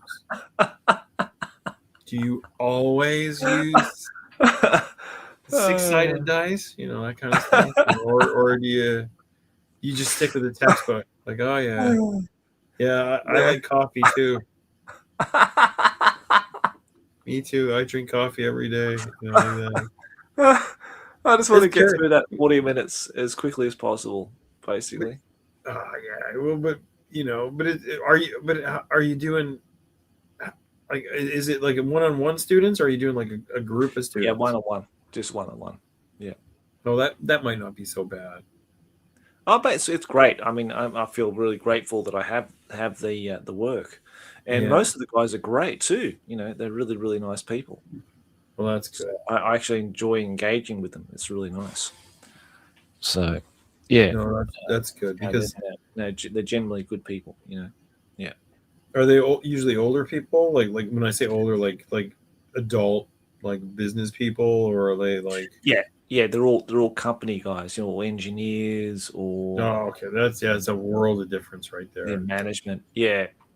So, yeah, no, generally they're pretty good. I mean, you do get a few quirky people in there, which have the quirks that kind of annoying. You know what I mean? That sort of test your nerves, and you think, I just don't know if I can do this for 40 minutes. I might have to scull a beer or something before I do this lesson. Hold on a second. I have to go to the toilet. Yeah, go for it, mate. Go for it. Yeah, go for it. Yeah. I'm back. Yeah. No, you're talking about quirky people, dude. I had this is years and years and years ago. I had this student who was so boring. It was just so weird. Yeah. She was so boring. But get this. She was the lead singer in a fucking Ruddles cover band. Right, yeah. But she was the most boring person I'd ever met. And I was like, is this part of her thing? Like, is this part of her big joke that she's the lead singer in a Ruddles cover band, which is a joke on itself, and then she's just so fucking dry. Where it was just one of the weirdest things, dude. That was years and years and years ago. She was a pharmacist, and she was just how are you today? I'm fine. What did you do today? I had lunch. What did you have? Oh, I had Eavy. Oh, that's great. And what time did you? I woke up at the same time every day. Okay. Exactly the same pattern every single time. Hey, anything? Did you measure your hair growth today, or anything weird happen? Anything unusual? Did a bird shit on you or anything? No. Oh, wait a minute. There was a person on the train chewing gum. I didn't like that. Oh, that's fantastic. Okay. Wow. Now let's open your book to page 72. Yeah, exactly. Yeah, you do get a few of those. You do have a few struggles, with people, and I think it just depends. I've had some really unique guys who, like one of my students, who's like one like the top managers in one of his divisions. He's brilliant. He's just such a nice guy. Has loads of hobbies. He's a musician. He likes singing. He loves karaoke. He plays numerous instruments. He was also a fantastic artist. Wow. Just a very interesting guy, lovely person to talk to, and he has a soul. You can talk to this guy and just have a great time, great 40-minute lesson. Yeah. And then you have the other guys which just have nothing in their life, that they do nothing. Like I think fucking hell, come on, mate. You got to have something. You have some kind of interest. You got to have some kind of hobby, something that you're interested outside of work. You know what I mean? And it's very. And I like sleeping. Very dry. Exactly. It's exactly the same thing every week. They do nothing out of the ordinary, and I think that's just a very Japanese kind of systematic routine they fall into, and I think most Japanese people are like that, but I think there's some hope. I think there is a bit of hope with some of the younger guys. Oh yeah. I just remember I would get these guys. I would ask them stuff like, what's your life dream or some bullshit thing, and I'm like 28 years old, 26 years old. I asked them, and they're like, oh, someday I want to retire and visit Australia for 2 weeks. And you're like, okay, that's great. What else? And they're like, that's it. Okay. You're going to go on a 2-week vacation. That's your life dream, is to go on a 2-week vacation someplace in Australia to see a wombat or some fucking thing. They're like, yeah. There's, I know what you mean. It's tough. It's tough teaching sometimes, isn't it? I mean, it's just like you get those guys who are great. They're just off the charts. They're so much fun. And then you get these other people who are just they're stuck in some kind of weird robot loop. That's right. Can't fucking get out of it, Yeah. And you're just like, holy fuck, dude. You you really need to just drink Stop litigating 1,000 beers and just go fucking crazy, dude. With like $1,000, so just go to the track and get a hooker and just go crazy, dude. You need to go to Thailand for 2 weeks, buddy. Yeah, And do go lines. deep sea fishing and just go mental. But you can't tell them that, because they're like, oh no, then I will miss my program. I must know that the food will be oishi tonight at their ramen restaurant that they go to on TV. Yeah. It's mental.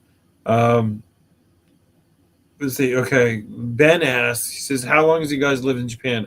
I've been in Japan since Christ was a cowboy. I've been here since like 1998. It's a lot longer than I have. A million years ago, in dog years. In dog years, that would be, how many fucking years would that be? 7 times 27. That's a lot. That's like 100. What is it? 7 times 49. 100. Like 100 and 189 in dog years. I've been in Japan. It's a long time.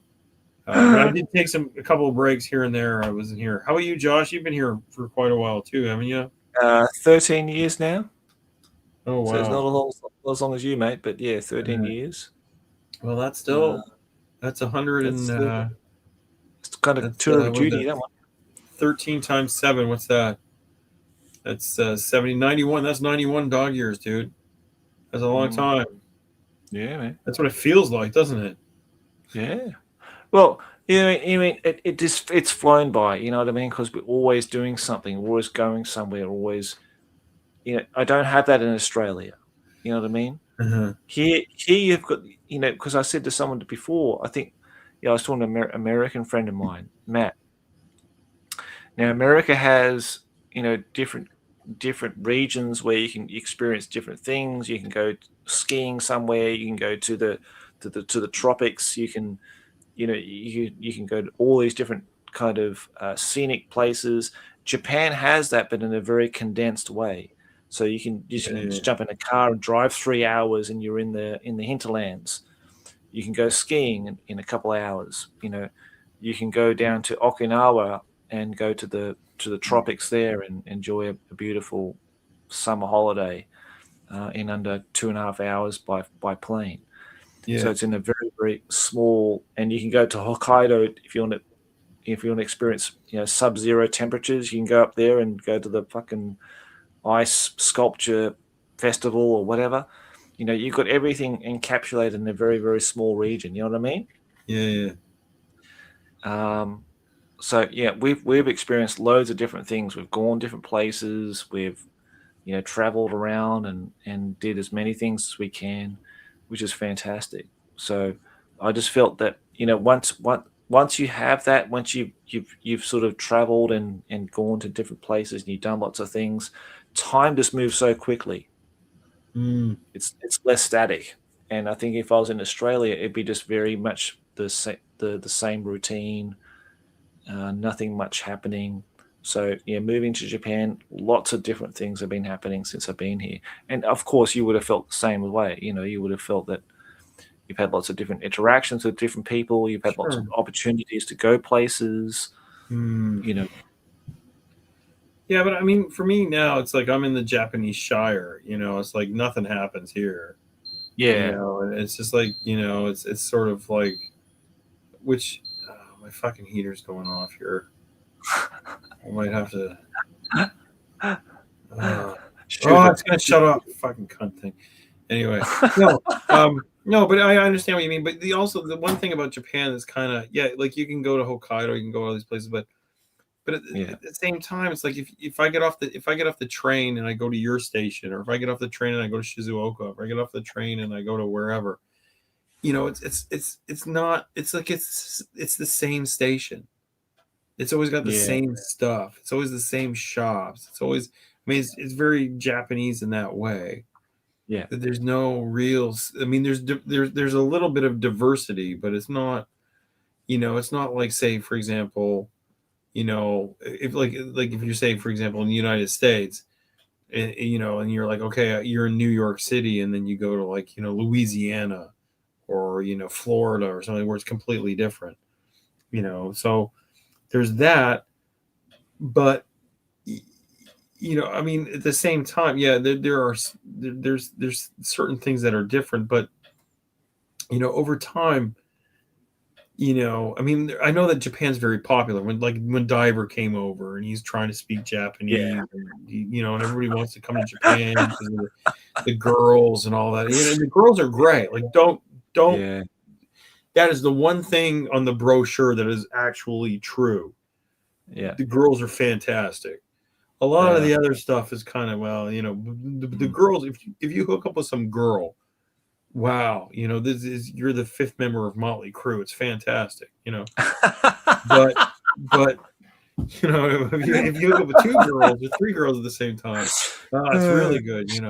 Back in the day, if you're young enough or whatever. But at the same time, a lot of it is just kind of like, it's like, this again, this, okay. It's kind of just the same shit over and over and over and over and over again. And it's like, but, it's safe. It's got it checks so many boxes, but at the same time, there's just sort of something missing. At the same time, there's just that little element. There's just that it's never quite 100%.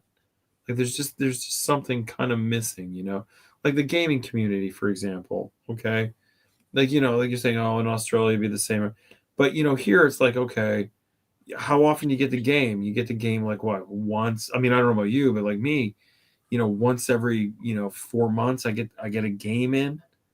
Whereas if I were back home, it'd be like, oh, like every Monday night or every other Monday night or, every other Monday and third Saturday, I got some kind of gaming fucking thing I'm going to, or a tournament, or I'm driving off to wherever to go to, go play Warhammer for the weekend or something in the summer.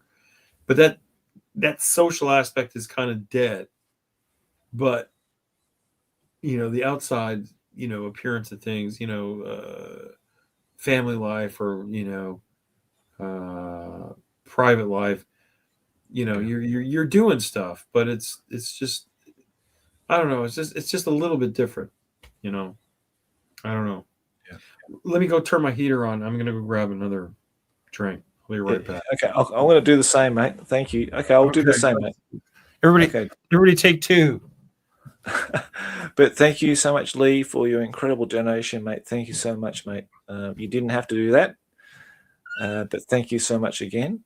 Thanks for all the content you put out, Josh. It's appreciated. Have a couple of beers on me, mate. I will certainly do that. Thank you, my friend. Much appreciated. I'm going to go and have a quick slash, and I think a bit of whiskey is needed. So we're back in just a tick.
Back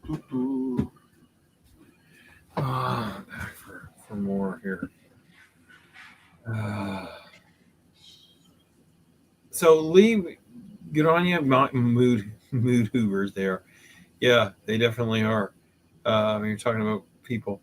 Where are you? You said you were in the UK. You're hiding in your cellar. You don't want to go out. I was just wondering where you are in the UK, mate. I lived in the north. I lived in Durham for a while, but I have traveled through the UK quite a bit. Back when I was a younger guy, I guess. So I was wondering where you're at over there. It seems to be quite a few people in chat. Shropshire, okay. Shrewsbury. There was the battle of what's his nuts there, the King Richard III. Is that where he died? Shrewsbury. Shewsbury. Shropshire. Shropshire? Yeah. The Shire. Okay. I hope there's a place called the Green Dragon there. You know, that would be perfect. Well, cheers to you, mate. Well past my bedtime, but I'm enjoying. Oh, you're on the hard stuff now. Okay, this guy. It's gonna get. Yeah, that's it. We're out of beer now, mate. We're out of beer. We're gonna get some dad talk here in a second. He's gonna. I'm gonna up in your chest. Let me tell you something about the banks. We've got actually. We've passed the 3 hour mark, James. That's amazing. Yeah, I know. Well, it's that It's that glorious time of the year, mate, my friend. It's it's Christmas, dude. I'm celebrating my Savior's birth by drinking beer and hanging out with you online. I don't know why you're so upset. I got this gay beard. I need to cut this. You should look at this horrible haircut I got. Like how terrible is that?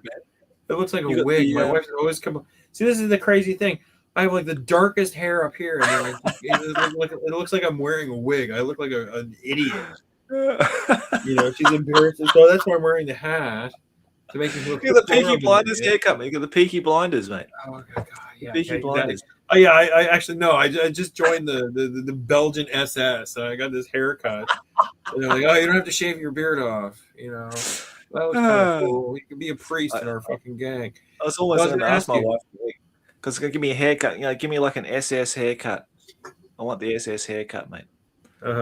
Short and trim. Well, she does your hair. She does my hair. Yeah. Oh, okay. Mrs. does my hair. God bless her. No, I gotta get this guy at the hospital because the hospital's like the main business in town, right? So I basically.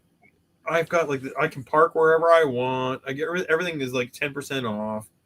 I get my haircut. Oh, it's 10% off. I go to this place. You go to these special places. You get these like discounts for them. So the one hairdresser guy I go to or whatever, he works at the hospital. But he knows how to cut the hair that way. I get that haircut because in any other haircut I get, it just looks terrible. Yeah. For some reason, it's like, oh, this haircut suits you. You look like you need that 1946 war criminal haircut. Every single time. Like, yeah, that's me. That's the haircut I need. I was going to ask you, keep it going here. How old were you, and what happened? What was your first exposure to GW? We probably talked about this before, but. I was more drunk then, and that was a while ago. So, Hero Quest, like the game we played. Okay. Yeah, the game we played when you were here. Yeah, that was my first ever exposure to Games Workshop, and actual fantasy figures. Sorry, wait, what's that? Was it like at your cousin's house or something, or No, I just bought it from the the store. I suppose it was like a regular department store or something like that, maybe like Target or I'll give it an Australian name. Toy World. What? Toy World. I was kind of hoping it was So going to have a really good Toy World, Australian name, like, you know. yeah.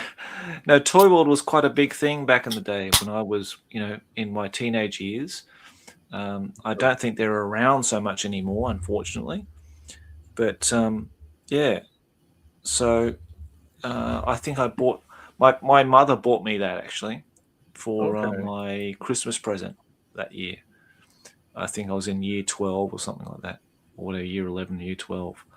So I got the Hero Quest box set, and I got the Return of the Witch Lord and Killer's Keep. Okay. And that set me off, mate. That was basically it. That was my my drug. That was it, mate. GW drug.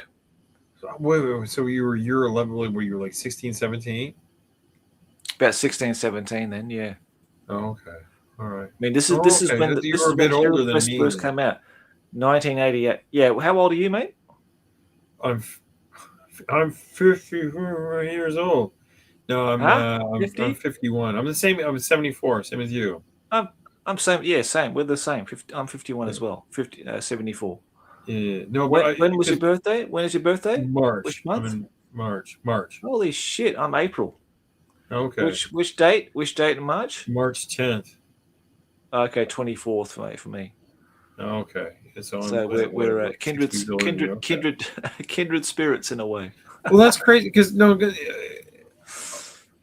you were okay. Because I mean, that's great. I mean, because for me it was maybe like 1989. Yeah. 88, 89. I'm gonna say 89. Yeah. The summer of 89. There was the exhibition in Toronto.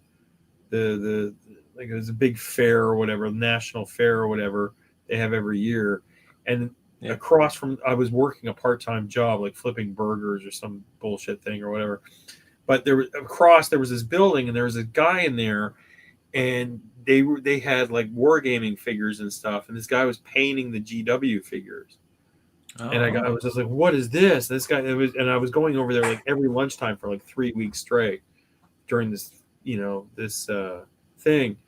And I was just got right in. I was like, what is this? And then that's where I bought White Dwarf off of them. And they had a hobby shop. And I went in there and I met other kids around the same age. I was probably about 15 at the time. 14, 15 in grade 10. And then, of course, my popularity. You're like, oh, you collect comic books? Loser. Oh, wait a minute. Oh, you're playing. Oh, you're fat. You have braces. As popular as fucking dog shit on your shoes, I think, in high school. But I had some great friends, and I'm still in contact with these guys. Like literally, like holy shit, like 35 years later, like 2 lifetimes later, But that's when I got into it, and especially 40K, It was around that time, and I was just like, wow, this is just so, better. I mean, Star Trek was on TV still. Star Wars was kind of over, but Star Trek was still on TV. Next Generation was on TV still, but Next Generation was kind of gay. You know what I mean? Like it was a good show, but it was kind of. It wasn't cool. I mean, this shit was cool, man. They were like fucking killing people and fuck you. And, it was all machine guns and blowing shit up. So it wasn't gay. I was like, oh, okay. But the people that were like into it were kind of, and the weirdos I met when I was a kid, Oh, I bet. You. I met Canadian weirdos, like super weird. Yeah. But I told you. I mean, I was telling you about like all the fist fights and shit that would happen. Maybe that's just a Canadian thing. Like there would be like literal fist fights would happen, like fucking turn 2 in a 40K game on a Friday night. It would just be a punch up. Fucking everybody in their jean jackets fucking punching each other. Fuck you, you never rolled a 6. It was brutal. That's funny, mate. Banning each other from each other's houses and stuff, So what does Mark have to say here? What was your gateway game into wargaming? So we talked about HeroQuest, and you discovered wargaming through doing a part-time job and finding some guy painting Games Workshop figures. For me, it was Lord of the Rings SPG magazine. Okay.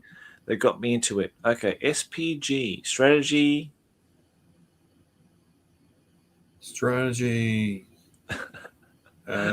PG. I don't know. We can make it up for you, mate. I don't know. I'm not sure, super, mate. But, super something games. Gorky magazine. But I'm sure it was good, mate. Yeah, I know that's why I always say, like, there's two gateways into GW. One was HeroQuest and one was Lord of the Rings. Those two licenses, they sort of brought everyone into the fold, so to speak.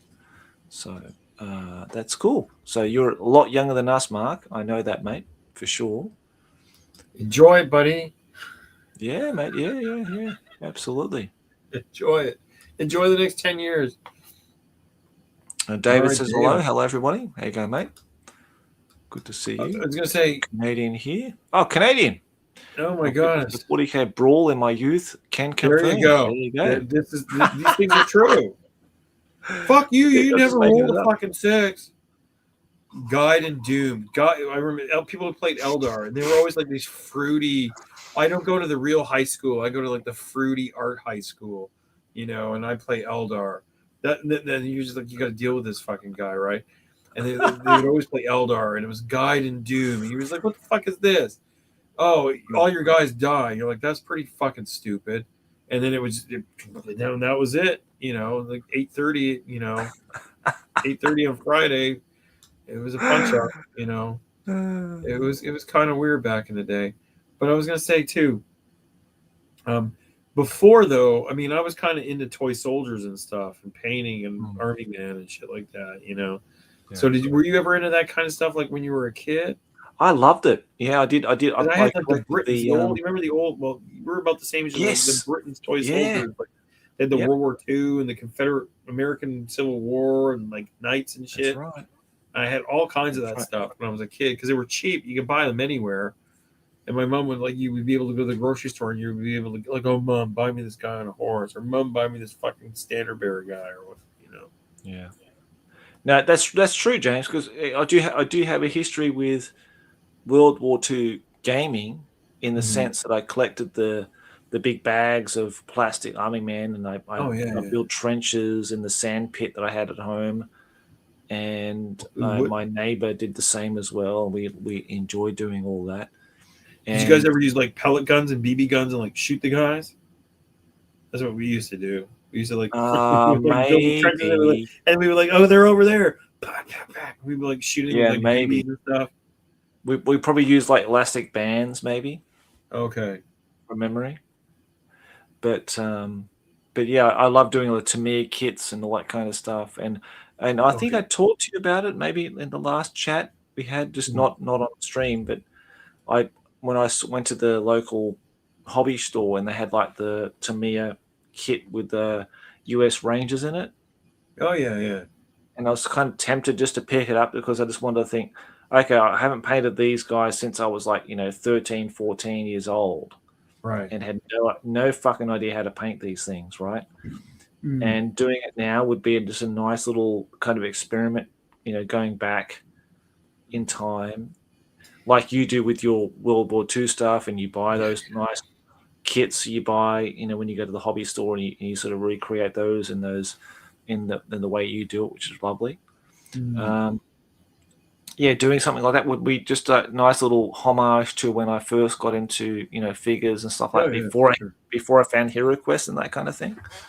Went down that big rabbit hole with Games Workshop, but going back to my roots and stuff, that'd be really cool. Well, I mean, in Japan, the 135th stuff is like super popular, right? So, like, if you wanted to get back into like painting, competition painting, I mean, I guess Games Workshop, they might have some kind of pseudo golden demon, whatever award thing that's going on or whatever. But for real, you know, they if you know, to win a real gold medal, I guess you could say, the 135th stuff is probably the way to go, because I mean, the Japanese guys, like the one there's a painting club that I'm a sort of member of in Tokyo, and you know, they go to the hobby shows and they do all this stuff, and these guys are like well into it, and they're all really fantastic modelers and painters and stuff like that. But 135th is king in this country, you know. And as we get older, as my eyes are going, I'm thinking, you know, how many more years can I paint 28 millimeter figures? You know, 5, 10, maybe. You know, but I'm gonna have to, if I want to keep painting when I get older, I'm gonna have to, you know, I'm gonna have to bump the scale up, because painting fucking eyeballs. Painting eyeballs on something the size of a fucking grain of rice, dude. It's fucking madness. Yeah. You know, you can't do it. Yep, no, I totally understand that, mate. That's totally true. But yeah, I don't know. Yeah, that'd be nice to do that, because I'm looking forward to coming down to your place, mate, seeing the Snake Mountain studio and seeing all the cabinets and all the miniatures and everything, and glazing over all those. Yeah, and picking out. I think studio is not the right word. It's more like the Snake Mountain. I want to see the inside of Oscar the Grouch's garbage can. Snake Mountain, because that's where I am. It's just like a TARDIS. It's just fucking. I mean, it's okay now. I mean, in the summer, I mean, there have been times where it's just like if we were filming this like in July, it would just be like nothing but beer cans back here. Fucking just shit everywhere. Fucking, I clean my desk. I mean, it looks like shit now. I mean, it was terrible. I mean, your place is like immaculate. You could literally eat off of that desk. I mean, I eat off my desk, but it's dog shit. I shouldn't be doing it. It's probably why I'm so sick. But it's not a studio. But you know, I was telling you about that house up there. I've been thinking about it, dude, because you know, property is kind of cheap. I'm like, you know, I'm thinking, you know, sometimes I'm like, oh, I should do it. I should just buy a place and just move all my shit in there, and you know, have a studio, and kind of move out away from my wife, you know, and just live in my little painting shed, and you know, and just, you know, relive 1994 all over again every day. You know, God love her. You know, I don't know. That's it, mate. But yeah, I don't know. So what you got any? I mean, I know you say you're gonna paint your stuff for your clients, and you're doing all that. Or is there anything else? Are you looking to get into any new games, or no? Or you actually no. There's one. There's one game I want to do. Is that there's one game that guards a trader's toll. Have you heard of that? No. What's that? What's that again? Guards of something. Gardeners toll. It's kind of gurgled, kind of half drunken. There you go. Trader's toll, mate. Yeah, guards a trader's toll. This is it. Oh my god. Okay. What is that all about? So you've got a everybody in the chat buy this game. So it's a fantasy city. Okay. And you basically take command of a patrol of guards. Okay. Hence guards. Yeah. Mm-hmm. Trader's Toll is the name of the actual world or city that you're patrolling. Okay. And contained in this set, you've got a whole host of NPC villages. Oh boy. And you have a lot of these cards that you need to pull. Like, you need to find out who's basically the suspect, right? Okay. Is it going to be the dodgy looking, you know, butcher dude, or is it going to be the elf with the owl on her wrist, like the you know, some kind of animal tamer? Is it going to be the dude who's like the, you know, the snake charmer or whatever? Is it going to be the transgender Eskimo in a wheelchair? Exactly. Yeah, some Chesterman child molester dude or whatever, you know. So you got to choose. Yeah, you got to find out who's it going to be, who you're going to pursue, and if you can capture them and take them back into your, cell house or whatever. Okay. So basically, you can do this. You can do this solo. You can do it against another person cooperatively. Okay. Okay. Yeah, it's a pretty unique kind of system. Who put you onto this game? Oh, well, I'm a big fan of Grey for Now games. Okay. Test of Honor. Oh, okay. 0200 Hours. Oh yeah, that game was huge a couple of years ago. Yeah. Everybody meant for that game. Yeah, they make good games. Yeah, Graham Davey makes good games. I like his kind of game design and philosophy. I really like that. So when I saw this artwork, I was like, yes, I'm totally sold on this. I don't care anything else about it. Like, I just love this art. This reminds me of Cadwell and Rackham 2006.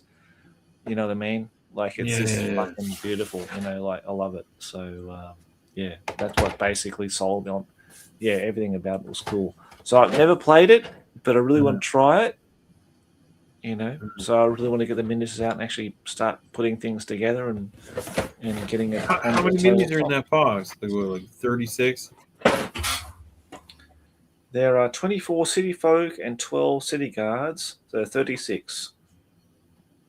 108 gaming cards, 8 custom dice, and 1d6. 808 counters, 108 counters and tokens, and 112-page rulebook. Oh, okay. Sorry, but okay, that's cool. Are you gonna?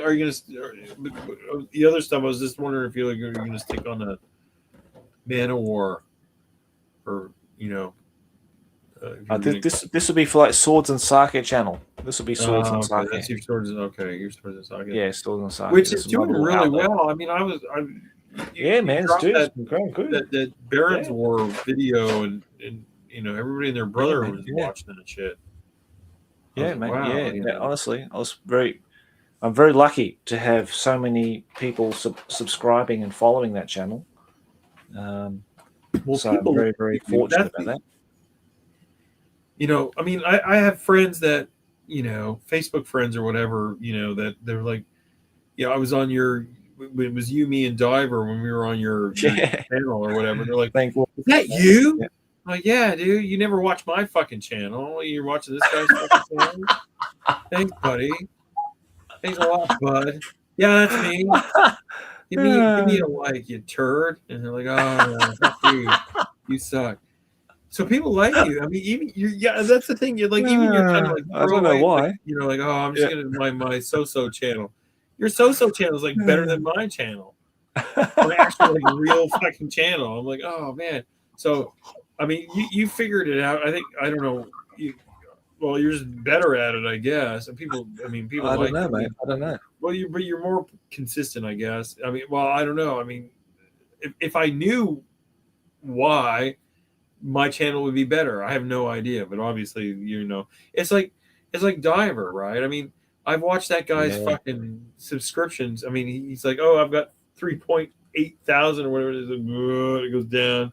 Everybody hates him forever. Actually, his last live stream, I don't know if you watched it. I did. He went way. I mean, we've been drinking, so he went way off. Like, I mean, it was just like, holy fuck, dude. He was like, he was like, I don't give a shit no more. He was just like, he was in the stratosphere. Just, I don't give a shit. It was brilliant. And it was awesome. It was great. I loved it. I love it. He's so much fun to fucking watch, dude. What was the two characters from? Sorry, Bebop and Rocksteady too. Bebop and Rocksteady. When he said it, I was like, "Oh my god, he's so right." It is Bebop. It's Bebop. I mean, I didn't watch that cartoon, but I mean, I was like, okay. Yeah.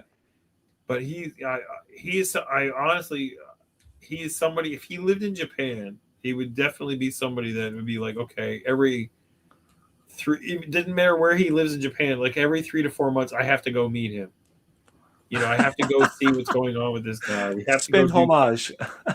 Yeah, or we have to meet up because it's just going to be him fucking You're making the frogs gay. You know, he's just gonna tell you how it's going. You know, so. Oh, So man, it's so fucking funny. it was a really good live stream with him. So, Yeah, but I mean, that's one thing I miss. I don't know if you miss it too. I miss being able to go to events. There's no events here.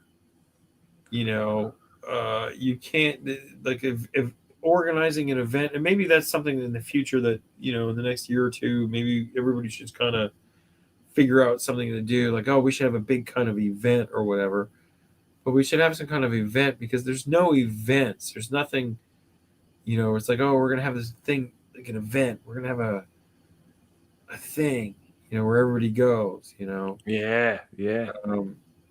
Because it's just so, it's a small community, you know, and then it's so closed, you know. Like, what are you going to do? Like have a 4-person saga tournament, you know, a 10-person fucking bolt action tournament, you know, kind of thing. I don't know. But are you, because you're painting most of these, are you involved with the GW fucking community here or what? Or Nothing, not really? You're just kind not of. at all. Just the Oldhammer stuff, you know what I mean? Just the Oldhammer stuff we do. So you walk into the Warhammer and Akihabara like some kind of anime ghost with your hat. You kind of. No. Nothing like that, mate. No. I think those days are behind me, mate, my friend. I think there's so many great games out there, as Mark and Kyushu will testify. In summary, you play as a bunch of unreliable guards against a crowd of creative city folk. It's really fun. Okay, he's talking about guards are traitors told, if I can say it, if I can spit it out.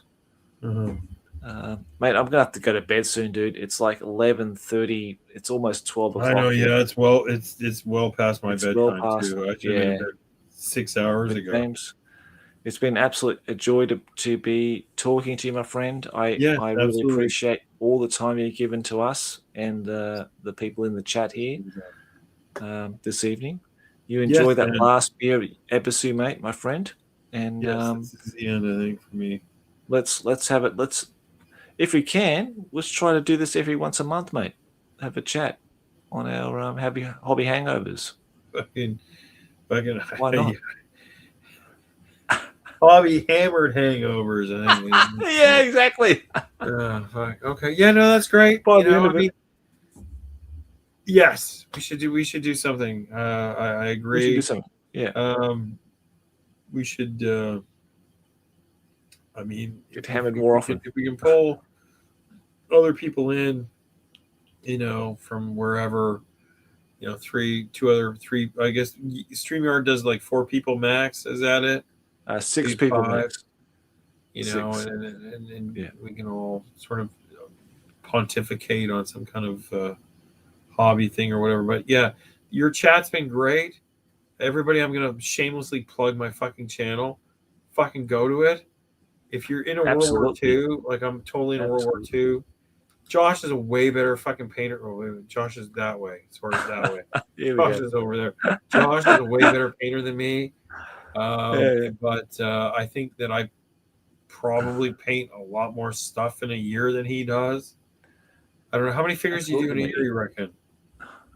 I don't know. I was actually going to touch on that as well because you do something interesting. I think a lot of other painters do that too. You actually count how many models you paint in a year, which I've never really done. Yeah. Which I think is really interesting. But yeah, we're going to plug your channel, mate. Hang on a tick. We're going to plug it right now. Yeah. Give me 1 second. So yeah, I do more historical stuff. I mean, I do dabble in fantasy stuff and do, you know, this and that, you know, whatever, but mostly historical wargaming stuff. But my roots are definitely in historical. Yes, absolutely. That's me right there. Oh, look at those crappy stats, dude. Boo. This channel Go this right, is awesome. Go right now. Thumb down my newest video. It's crap. Please go check out the Hail Caesar battle report with Holy Diver. That was really funny. Oh, that's the one with the fuck counter on it. Where we're swearing. And some then of the older stuff. the Akibata Tour was good too. I ages really ago. enjoyed those. And this is a game we played together in my house here at the Crown of Command Studios with HD and James at J.V.C Paints.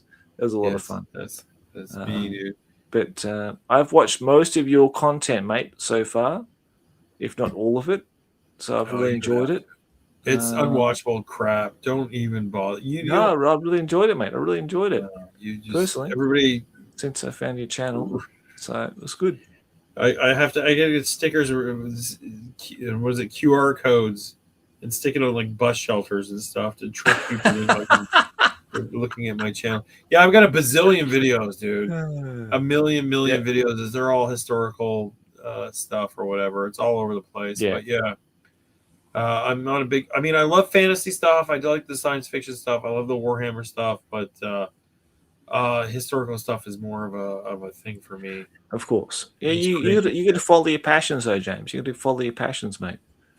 So if that's your thing that you really want to do, that's what you should do. Well, there's a younger version of me with the same haircut. Yeah, it is too. It's probably it's hot as fuck. Look at that. Jeez, that's the hair. That's the haircut of Chaos Halflings 5 years ago. I've been working on that shit forever. But okay. Yeah, hey guys. Yeah, I think I'm pretty toasted. I think Josh is too. I think I'm pretty fucked, mate. Honestly, yeah. So we should end this stream gracefully and say goodnight to all our wonderful people who've joined the chat tonight. Yes, absolutely. Merry Christmas, everybody. Happy New Year. Merry Christmas, everybody. I guess it's because it's Christmas Eve now here pretty much. So it's going to be Christmas Eve there. So everybody, seriously, have a great Christmas. Enjoy the next 2-3 days up to the weekend, maybe to Monday. All the best. And, make sure you drink a lot. Drink a lot.